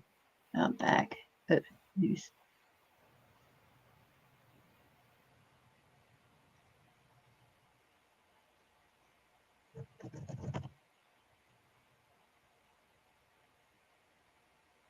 I wrote this down.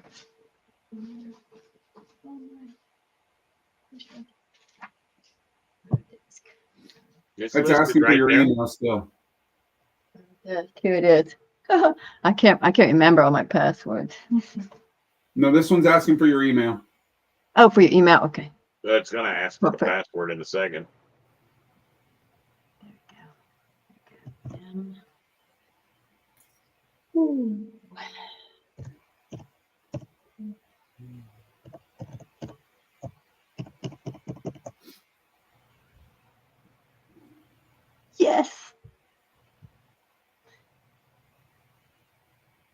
Now that's 2025. That's 2025 is what it says.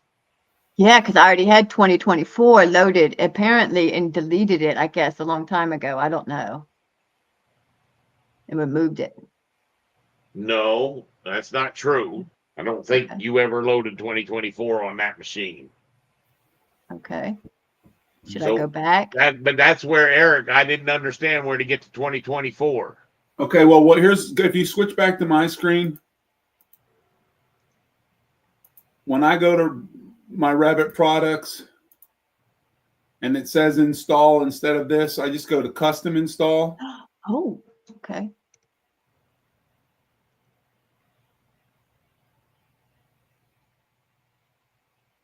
I say Revit.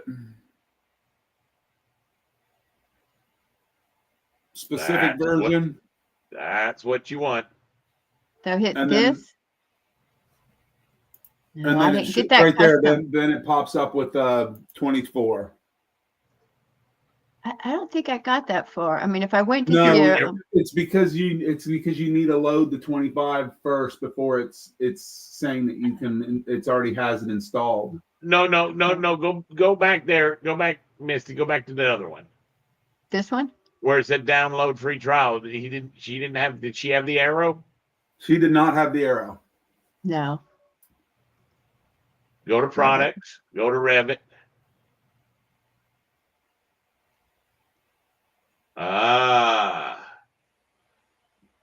So download 2025 and then come back here and Eric's saying that the 2024 will be available. So try, Okay.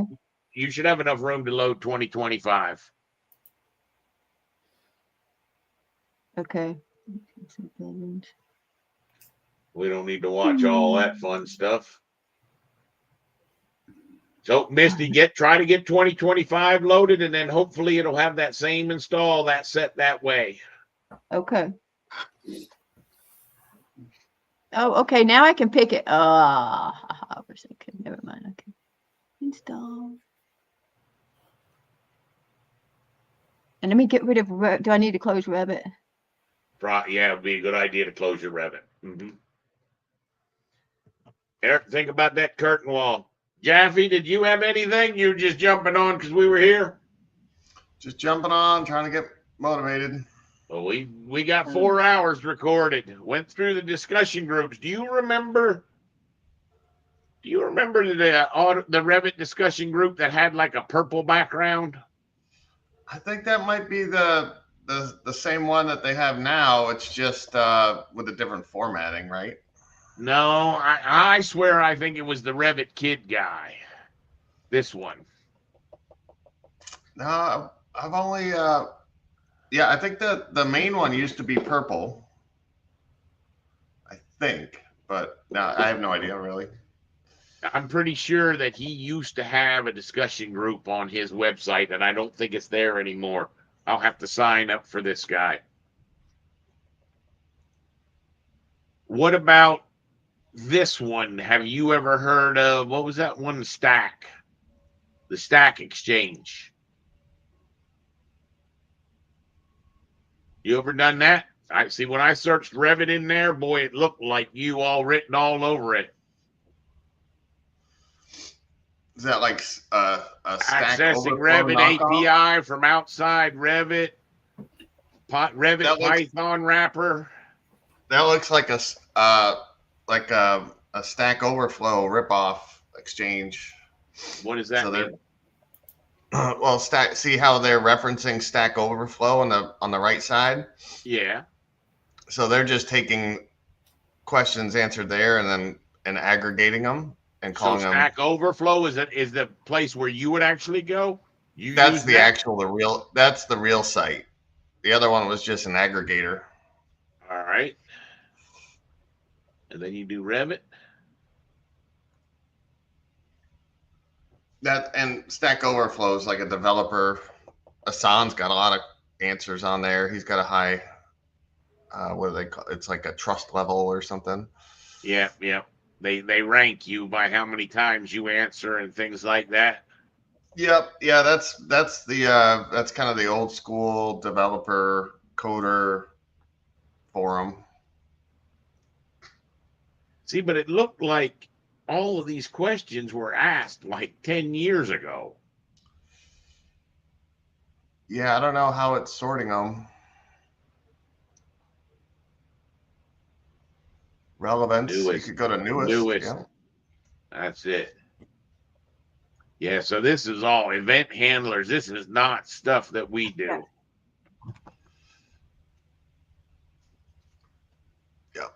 Yeah, it's all going to be APIs type stuff. Yeah, that's not what I'm looking for. So my thinking is, Eric, if you'll try to handle the Revit, fine. I didn't even see the Reddit one. Do you think you could handle the Revit and I'll handle those other two?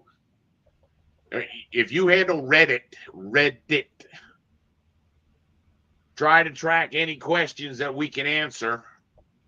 I'm trying to figure out how to mark a given Revit family in your Revit project as having nested components. Got to be shared. That's all there is to it.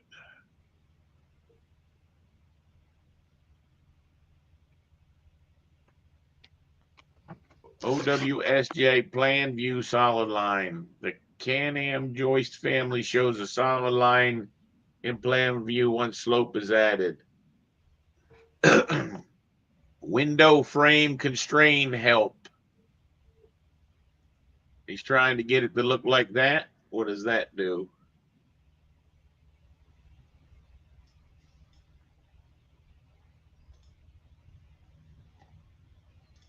I don't know how this works. Would you be willing to try to do a little bit of looking into that Reddit to fill the time before your meeting, after your meeting / thing? Me? Yeah, I can do that. See if there's any questions that we could answer there as well.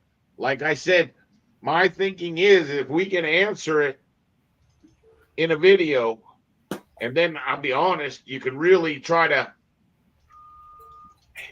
The way I would do it would be something like this. I'm not sure if you have this capabilities or not, but if I write a new email,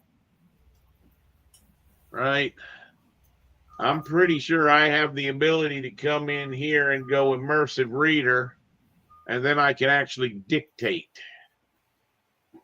I thought I could speech to text. Anyone know how to do that? No. Can do it on my phone.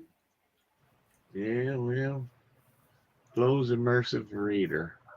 If you go here, oh, dog, how did I used to do that?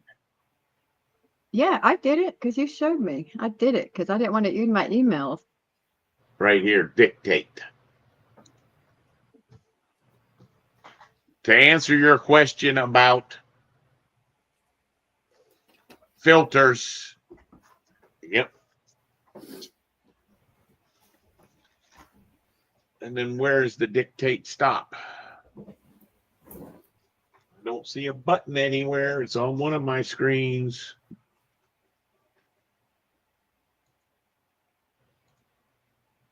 Stop. I think when I clicked that, it did it. So it was here. Dictate. All right. So my thinking is we could come up with a quick answer, write it through that dictate, and then have Nathan provide the link to the video with that time frame, the hot link to that video in those discussion groups. I don't know that we need to be doing this week, but at a minimum, I'd like to be able to do this by the end of the year so that in January, we're covering all the discussion groups as a team, going through those questions. If nothing else, it's going to make us better users, even though we don't want to use the damn software anymore. But it also give people a chance to learn and get our name out there. I mean, does it make sense what I'm talking about? Yeah. All right, Eric, you're in charge of Reddit. I'll cover the Autodesk discussion groups. And Misty, hopefully you'll get logged into LinkedIn, get your LinkedIn working so that you can do it on LinkedIn. And then we're going to have Nathan try to respond to all of them, to be quite honest with you.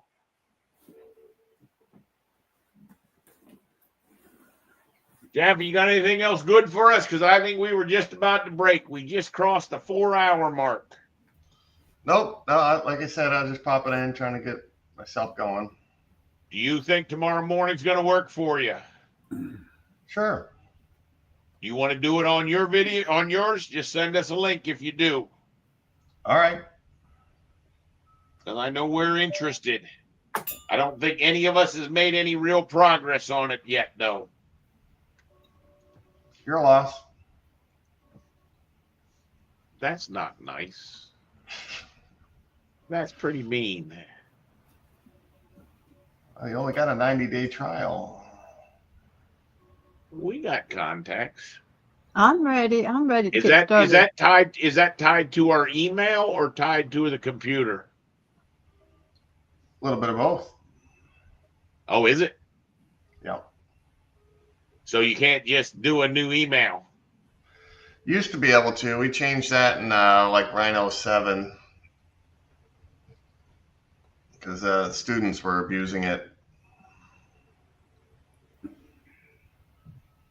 Well, I would imagine that Autodesk is going to run into the same thing. So now it pulls some information from your hard drive as well. Yep. Interesting.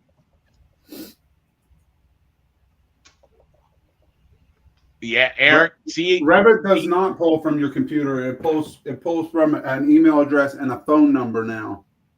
correct. How to convert a SketchUp model to a Revit floor plan. Just hit the convert button. Recessed lights not cutting the ceiling. Roof modeling help. Oh, that's the kind we want right there.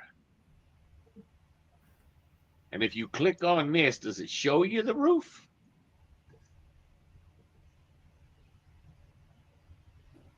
See how it can, Eric, can you go to that Reddit and show me what I would oh, maybe it's that one. That was it. Oi, what the heck is that? Roof's got some holes in it. Oi, That's oi. Crazy looking image. That is a crazy looking roof. That looks like someone who's man, that ad block, I'm definitely gonna get an ad block for Google. I didn't realize it was that bad. Can't enter door schedule info into doors in grouped curtain walls. No, it's because there were shared parameters and they don't have those shared parameters. I think it's, what you're looking for is uBlock Origin. uBlock Origin? Show me. Mm-hmm. That's I'm the one looking I at it. use. The ad block one on Google is going away or has gone away in the last couple days. Oh, for as far as an ad block? Yeah, uBlock Origin, you have it. So what you're telling me is I got to go up to an extension? Yeah. Is that what I need to do? Yep. And then do what? Manage extensions? Then type in uBlock? No, those are the only ones that are loaded. That you're managing the ones that you're already loaded. You have to Oh. install it.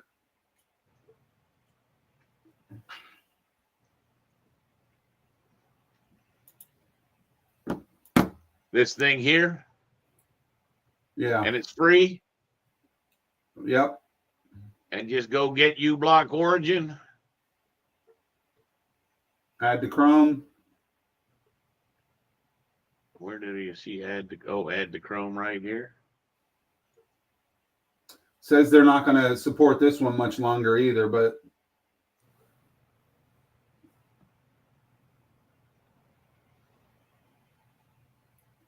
it's only 41 million users. And that's all you got to do is what we just did right there. That should be it. You don't have to come to this thing and enable it. It's automatically going to run. Yep. All right. I'm obliged to work in Revit 2021. Having worked in Revit 2020, I understand seeing views placed on sheet is. Is there an add-in for 2021 which highlights the views placed? I don't think so. I'm new in Revit. Please help me. I'm new in Revit trying to convert my architectural firm from AutoCAD. Oh, good gracious. 6 days ago? That's what I said. He's a little behind the ball.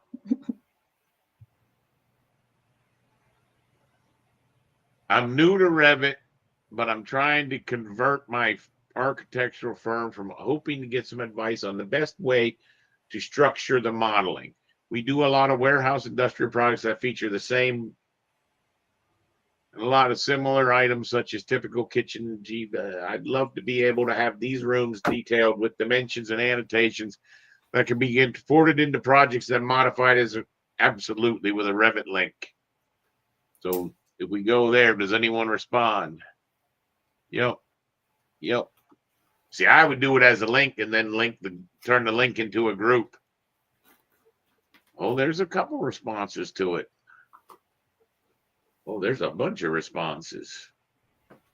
Hire a BIM manager. There's no way you'll successfully transition your firm based on Reddit posts. Also, Revit is extremely complex and powerful. I would find it very difficult to transition to Revit without having a limited knowledge. You need someone who knows what they're doing in the program and how it works.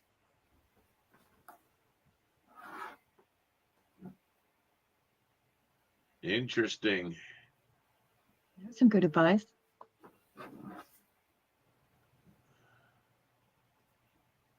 Not detailing in Revit. Someone probably, oh, and then this goes up to that. I gotcha. Yes, as it fans out, that means that it's a comment on the previous comment, I not gotcha. always necessarily back to the main comment. It's not recommended to do it the way you're proposing. I agree it looks good on paper, but you'll find that there are special circumstances for each that make it impossible. Instead, you should embrace Revit.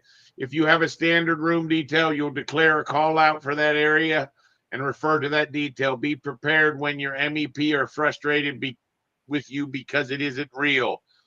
Your best course of action is to model things accurately.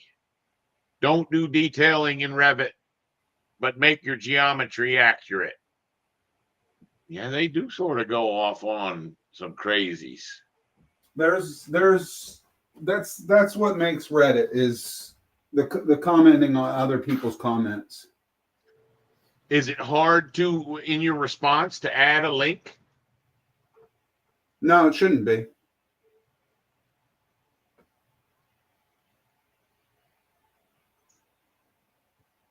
All right. Well, at least gives a target. What was I going to cover before? I think a good direction to go now is I'll go back to that email from him. I'll download those files. I'll forward you that email. And assuming that Nathan's going to get on tonight, why don't we do about, what time would be convenient? About 7 o'clock, 8 o'clock, 6 o'clock? You mean start or? Another one of these sessions for today. Sure, yeah, because hopefully I'll have 2024 by then. Well, that's what I'm thinking, Eric. You and Eric, and you were about to break off anyway to get on that phone call. We'll Yeah, and I stop got this. it. And it just said I could go for an hour with her and shop. Do you? All right, then let's break. Eric, what time do you think you would want to get back on after your stuff? Whatever's fine. I should be freed up by, I would say 3:45 at the latest, but. Well, let's say tentatively we'll jump back on at 4 o'clock. All right. All right. Yep. Jaffe, did you have anything? I hate to drop off right when you get on. Nope. Thank you for joining. Did you have any luck at writing videos? I'm just getting in here. Like I said, I was running errands. All right, well, write a damn video. I'm only telling you because you told me that's what you wanted to do. You are correct. Thanks for jumping in. We'll get All right. together at 4 o'clock. Jaffe, feel free to jump back on at 4 if you want. All right. See you. Later, guys. Bye. Later.